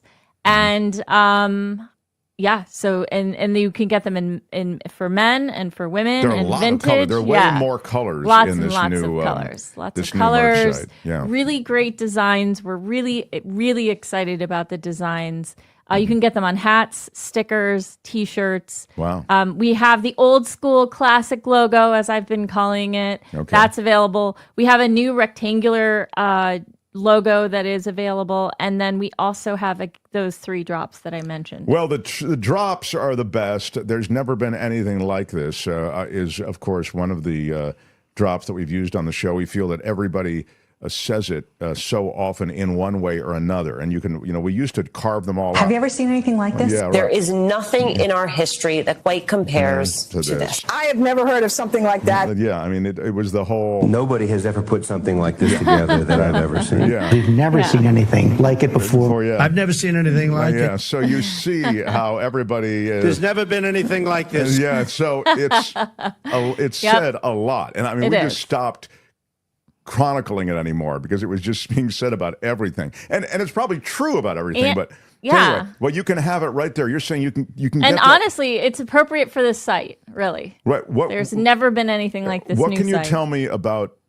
Can I get that on a mug? I can get it on a. You can shirt? get. Where can I get it? The drops are available on mugs right now. Okay. So it's a mug and it's 2 sides. It has the classic Mark Thompson Show logo, and then it also has the drop. But I also like that you've included chit, which is that's all new. We never had chit before. Yep, chit was a fan favorite. Yeah. Requested by the fans in the community, so we have that as well. So there's never been anything like this on a mug. You can also get chit. And what was the third one? I saw one. The third one is "We could try ignoring it, sir." I love that drop, and it's played in the middle of one of our sweepers a lot. Yeah, we could try. What would you? What is it? The question. What is it, Kim? You remember the question? It's how would you handle this? That's what he asked. How would you handle this? We could try ignoring it, sir. And also the non-denominational holidays has a really cool holiday version of part of your logo. So the most sort of cool. Emblematic part of your logo. So now, very look, fun designs. The stuff is pretty. Also, it's less money on this site. Also, it's because it's reduced for the holidays. Or yes, what is it? And I believe starting this week there is a Black Friday sale. So wow, definitely if you're looking to get yourself something or someone who loves the Mark Thompson Show something. There it is. Look at to that. get it this I week. like these new white mugs. I know, they're very cool. Yes. Yeah. We have black, and we're kind of going to this for the holidays, kind of a snow white. Yeah. Yeah, you're going to go, maybe you'll integrate some black or other colors in later this year, next year? Yeah. I mean, Well, thanks, Jonathan Adler. Okay. Take note of that. Okay. So, I don't know what that means, but I laughed politely. So He's a very well-known designer. Okay. Mark. See, I don't know. I really, I don't. You just don't get it. And he makes like really eclectic, cool things. It's true. I don't. And so I made that joke because I don't think he'd ever make anything in just plain white. I see. Okay. But no, I'm thrilled. Please. So happy non-denominational holiday T-shirt. Yes. Everything is super inexpensive. I'm really impressed by this. But you're saying it's right now this week. Right now this week. Okay. I don't know. It's this week is Black Friday sale. So go to the site, buy the merch this week. Yeah. Give us feedback. Let us know what else you want to see. Give us feedback. I would tell you this. This is just a fun thing. We don't make money on the merch or whatever, so it's not like we're trying to move merch to support the show. The ways you support the show, we always tell you about. But the merch thing is fun, and many people have taken our merch all over the world, and they've sent pictures back and all that. So this could be great. And for the holidays, it's not expensive. I mean, I think this is a lot less money than the other merch place. I hope people take advantage. Yeah. Yes, and it's limited edition, so we're not gonna. There'll be a different holiday design next year. So this is the holiday design. I like for the this white year. shirt with the Mark Thompson Show logo. Yeah. I kind of like this. I think that looks really good. Yeah. Oh, thank you. I know you. Thank you. I've only worked like 3 weeks on it, so Courtney it's really works just been so hard on flown everything by, she Mark. does. Yeah, she works all night on this stuff. It's crazy. And no one died. Yeah, so very, very cool. Well, I love it. Well, Kim, I think you could. I feel like there's stocking stuffers in here. You know what I mean? There's something for everybody. Yeah. So, anyway, Courtney, I do want to thank you. You're really thank you for having me. You're so helpful, and I adore you. And thank you very much. Thank you. Love you very much. All right, my love. I love you too. All right, we'll talk to you soon. Courtney, everybody. The Mark Thompson Show. It was great. I loved it. How would you handle this? We could try ignoring it, sir. Morning. You cannot say you love your country. Where are my weed smokers at? Stay at home and get baked. All right, we have our show that has been put together before I leave town. We'll do live shows from Washington, D.C., and David K. Johnston will join us tomorrow. And then Wednesday we'll have Rothman's not here Wednesday, right? No, he's traveling. This. Yeah, so we'll have another visitor Wednesday, another political heavy. I promise you. And Kim, you're not going to be here after this week. After today, you're done. Okay. Well, I thought you've been really solid today so far. Thank you. Yeah. We'll see how it goes. We'll see how the end of the show wraps up. I don't know. We do smash the like button if you would. This is our Thanksgiving week shows, set of shows. I'm hopeful that in the middle of all the madness on our end and on your end that you're enjoying the shows. I will tell you that this next conversation is a conversation with the son of an extremely famous talent agent who changed the world of being a talent agent in ways that you'll hear. But when you go from screen stars to politicians, he represented Marilyn Monroe and others. So Kim will run it. We recorded it, so Kim is rolling Kim, don't run it yet. Kim will run it, and then she'll run it again, and then halfway through we'll stop it and redo it. It's really good. Kim, was there a problem? Why did you run it early, Kim? Would you like to tell us? I mean, what was the was there an issue? I blame you. Maybe it was my fault. Bad. I'm sorry. I'd like to issue an apology to the Mark Thompson Show community. Yeah, I got it. All right. I stand corrected. Okay. All right. But you've heard the first few notes of our little sweeper a couple times, and now without any further delay, although let's face it, it is fun to delay, isn't it? Here's an interview with Joel Brokaw about the great Norman Brokaw. Where are my weed smokers at? Stay at home and get baked. I am so excited. You have no idea why I'm so excited. I've always had one foot in that show business world, you know.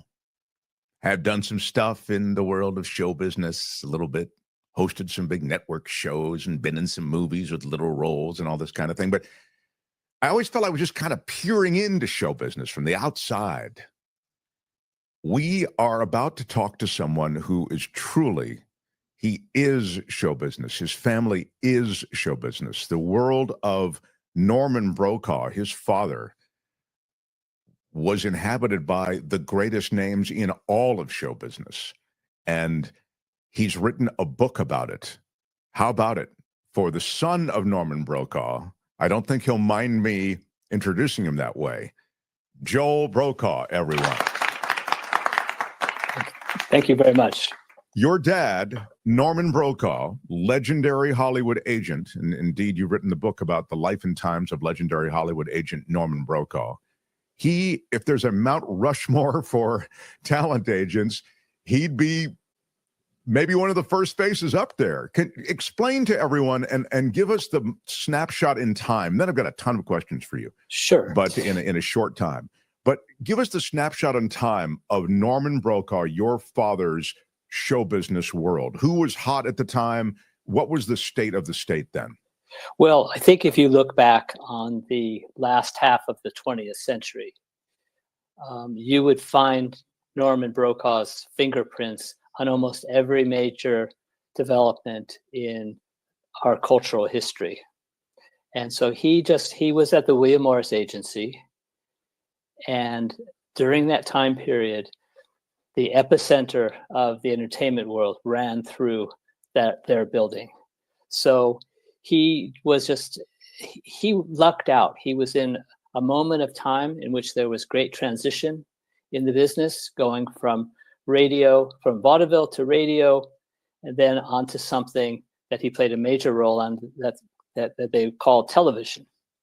And he started in the mailroom, right, Joel? That's correct. He was the first trainee in the William Morris mailroom in Los Angeles, in Beverly Hills to be exact.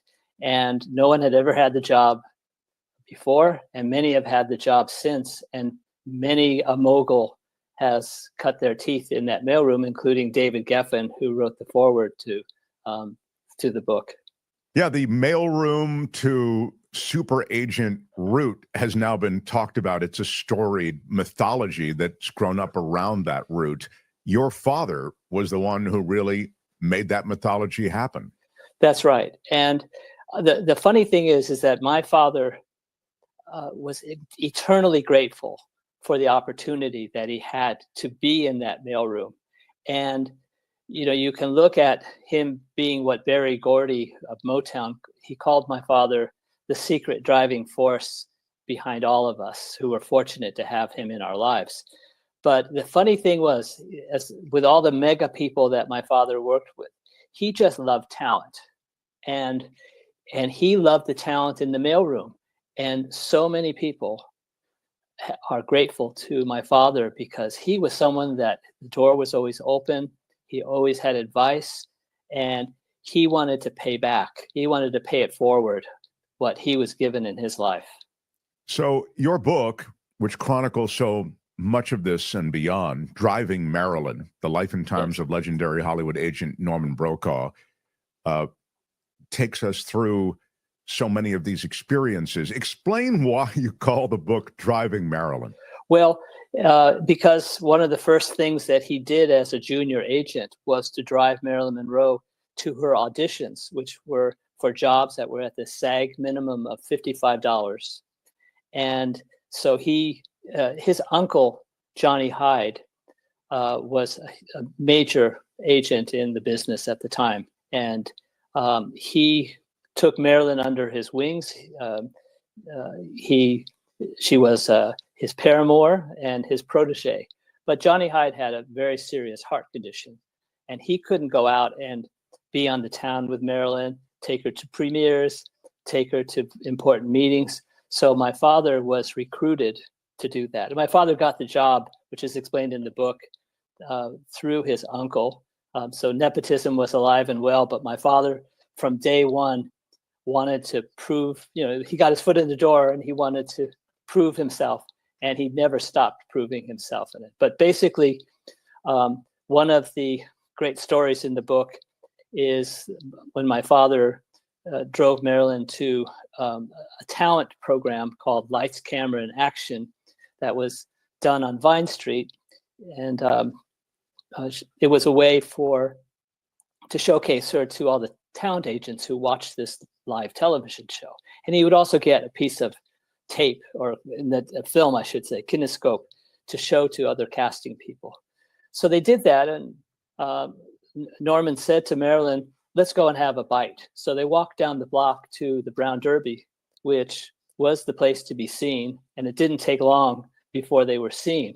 So Bill Frawley, who played Fred Mertz in I Love Lucy, walked over to the table and said hello to my father. My father introduced Marilyn Monroe and said, this is a young lady we really believe in named Marilyn Monroe. But then Bill Frawley cut to the chase, and he said, I'm having dinner with Joe D, and he would like to meet the young lady. So anyway, so he said, we'll stop by your table on our way out. Well, my father and Marilyn finished their meal first and walked over to the table. I should say also that my father warned Marilyn that Joe DiMaggio was probably going to call him for her phone number. And she didn't have a problem with that, but she was a little perplexed. She said, who is Joe D? So Norman had to explain that he was on that Mount Rushmore of baseball players. And so, we all know how the story ended, which was not a good story, but my father gave Joe DiMaggio a piece of advice that cemented a lifelong friendship. And I could tell it to you now, or you can. Well, no, you must. Well, you must. You can't leave us hanging there. Okay. I promise you will still get the book. Go ahead. Okay. Yeah. So anyway, the classic, my father had a way of cutting to the chase. He was a man, he was a wordsmith that way. He could pack as much content into a short sentence, get the point home. So Joe DiMaggio was upset because Marilyn was putting her career before their home life. And so my father said to him, I don't know of a woman who could get you to stop going up to the plate to hit in your 57th game. And I don't know of a man who could stop a woman from having a leading role with Clark Gable or Spencer Tracy. And the light bulb went off for Joe DiMaggio. He credited that advice for keeping their marriage alive a little bit longer and for the enduring love that they had. Yeah, I mean, clearly it was one of those great love stories, even though the relationship didn't work out.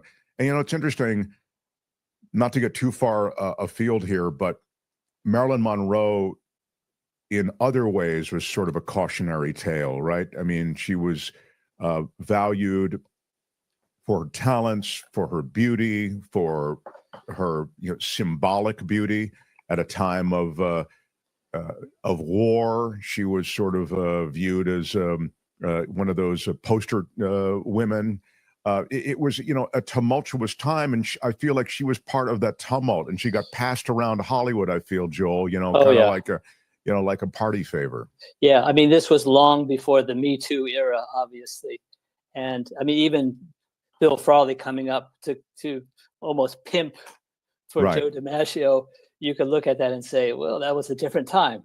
But, a lot of the people who had superstardom did not always end up in the right place. And that was the thing. My father was very, very passionate about talent and was like George Slaughter, who started Laugh-In, the producer of Laugh-In, talked to me about my father. And he said that he was an agent, a manager, a lawyer, accountant, and psychiatrist. Sure. So that's what he needed. He was a full service operation to bolster these very fragile egos.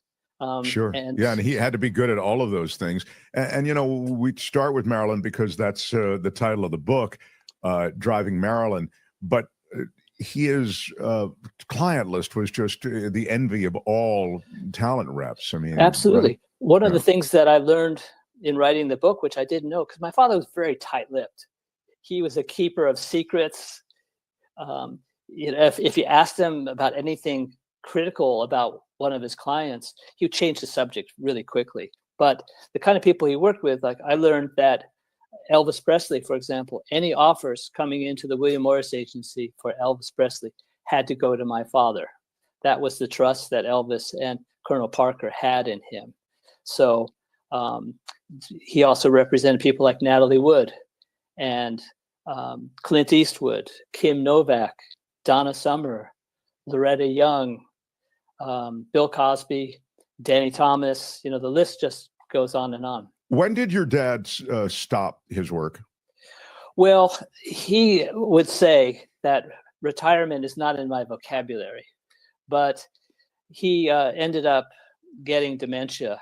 And so it was one of those things where he would say, I'm going into the office today. And he would go into his closet and look at his suits, and then he would go back to bed. So if he had not got dementia, he would probably still be going into the office. And in fact, today, on this day when my book is being released, is also the day that he passed away 8 years ago. Oh, my gosh. So it's kind of a fitting memorial to him. Indeed. I mean, the business has changed so much, and then you and your brother, from what we understand and you share with readers, you too went into the family business. You want to think of it that way. I mean, you too went into talent rep. Explain sort of that there was a true changing, and we see it happening almost with this momentum. It's hard to keep up with the changes in show business and Hollywood and talent rep. The people who are talent, Joel. I mean, it's you wouldn't think of a social media influencer as perhaps more important than a movie star, but they sometimes can weigh in and at the same weight. Well, I think my father, he had a very positive attitude about change. He felt like if you wanted to stop time and rested on your laurels, that the ship was going to pass you by, to mix my metaphors. But he always saw possibilities in change. And I was thinking about him last night and saying, well, how would he be dealing with the tumultuous changes in the industry right now, and the chaos of the industry? And I would still say that he would still land with all of his four paws down on the earth, because he was always looking for possibilities where other people saw limitations. And that's why he was the first agent to sign a sitting president to an agency contract and to sign an Olympic gold medalist in Mark Spitz. So it was Gerald Ford and his family and Mark Spitz. And an agent would never contemplate doing that. But my father had a vision about that.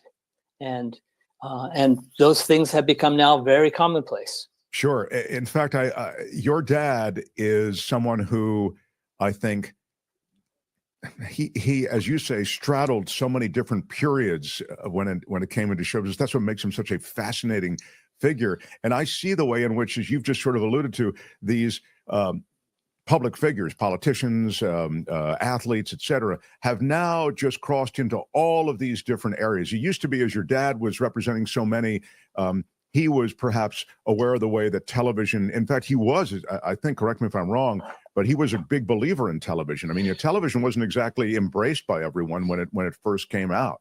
Absolutely. And he thought he was being demoted when his boss, Abe Lasvogel, asked him to head the newfangled television department. And at that point, hardly anybody had a television at home. And my father was given a TV, which was the size of a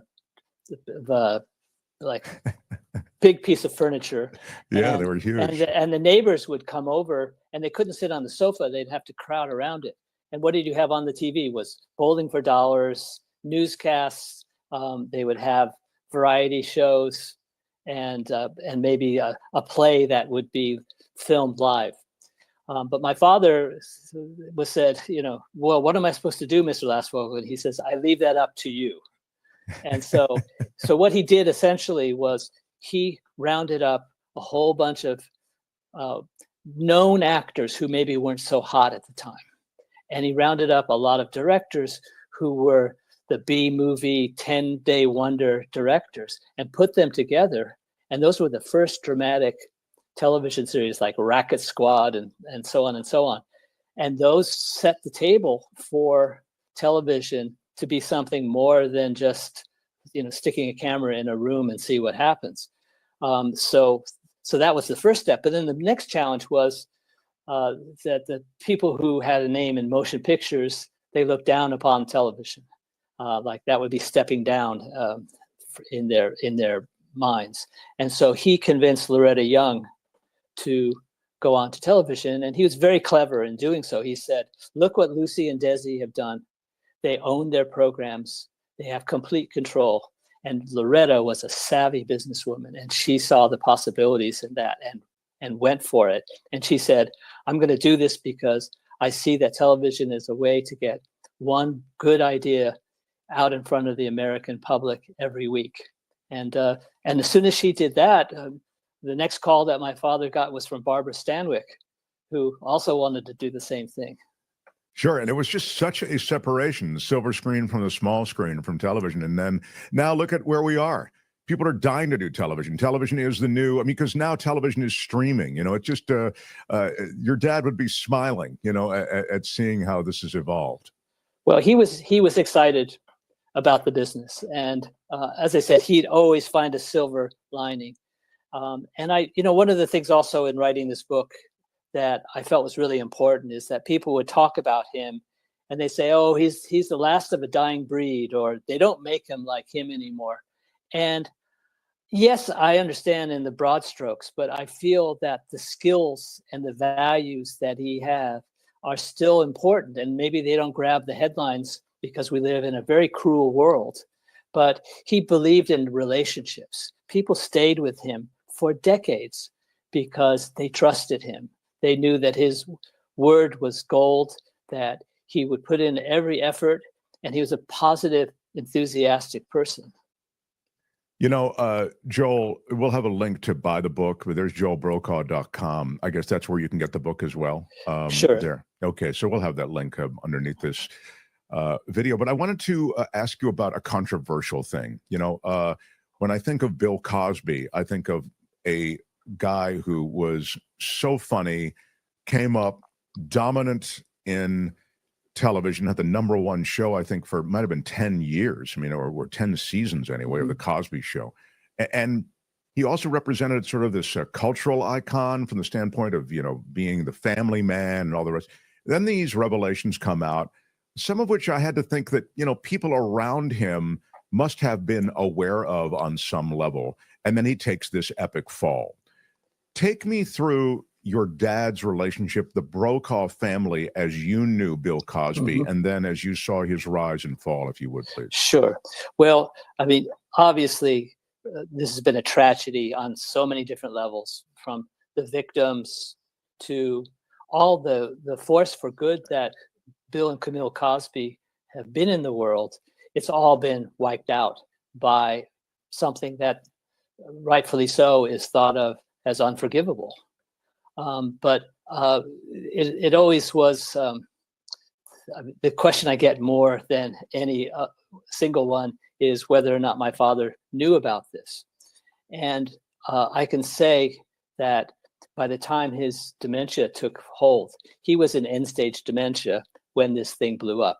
He knew about some of the infidelities that Bill Cosby had and the paternity suit that happened right after his son had died, because there were contracts that ended up getting put on hold or suspended because of that instance. But he had no idea of the magnitude of the accusations.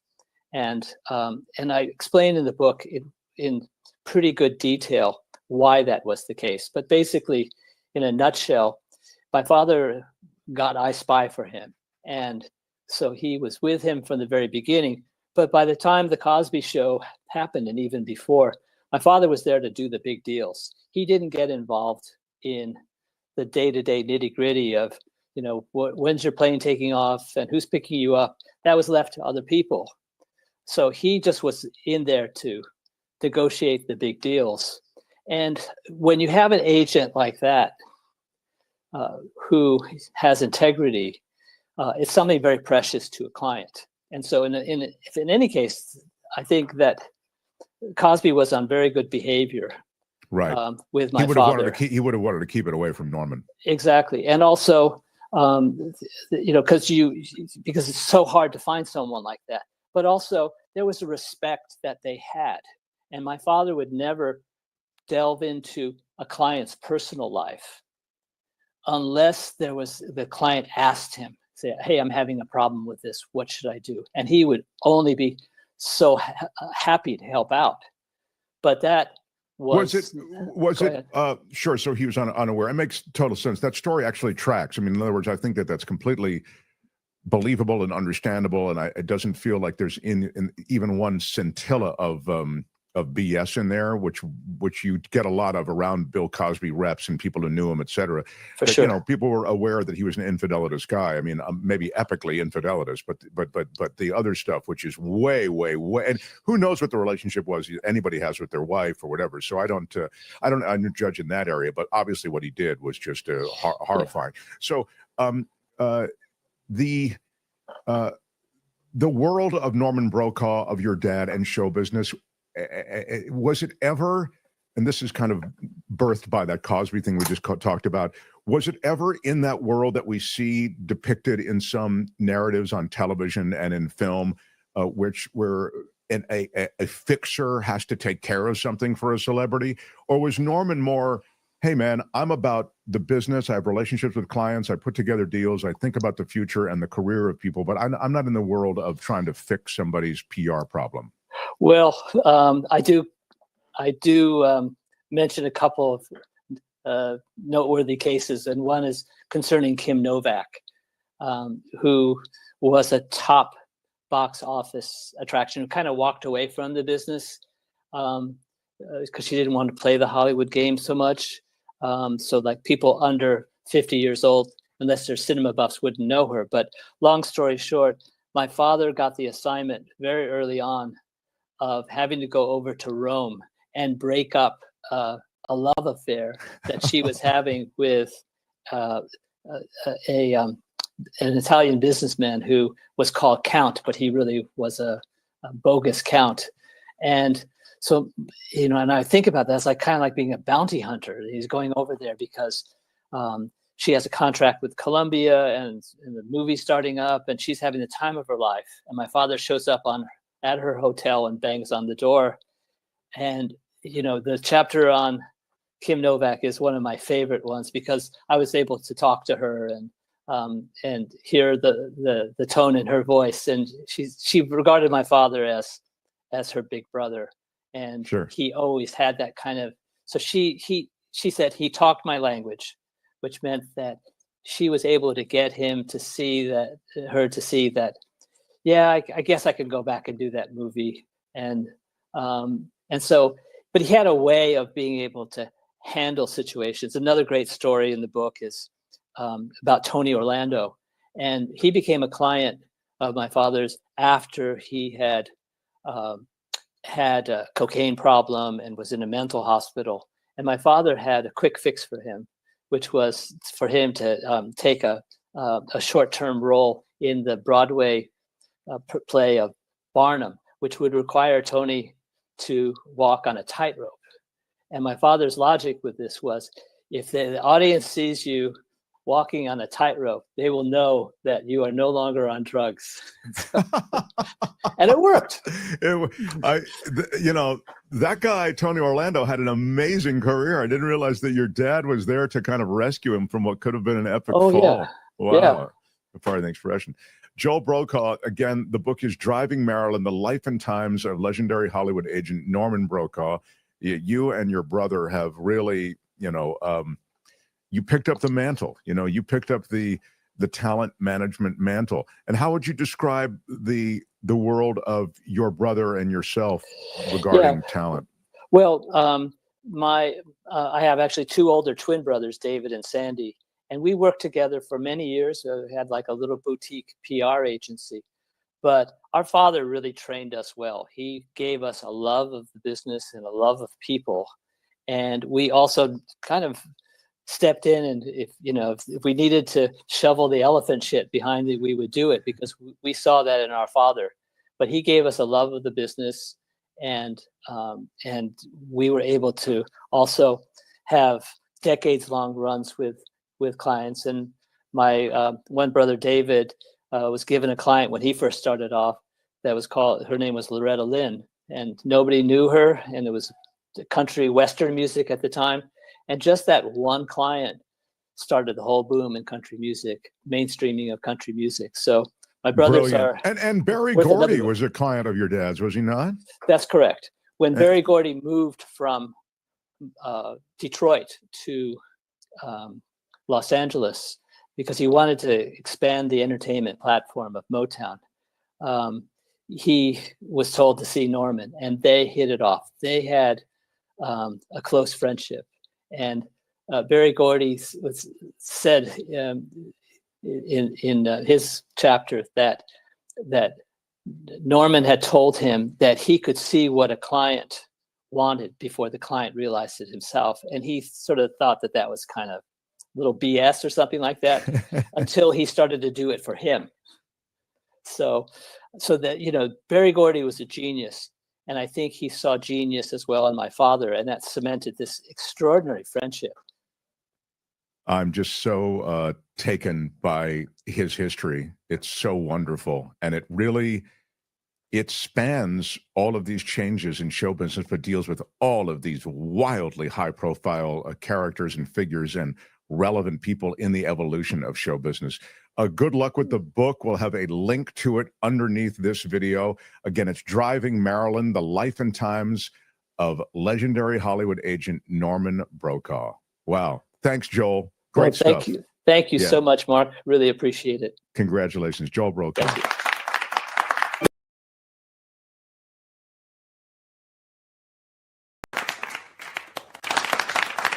I was laying money that Kim would mess up the outro, and yes, she did. All right, yeah. All right, once again, my bad, and I'm sorry. Look, at least you blew the intro and the outro. It was kind of bookend.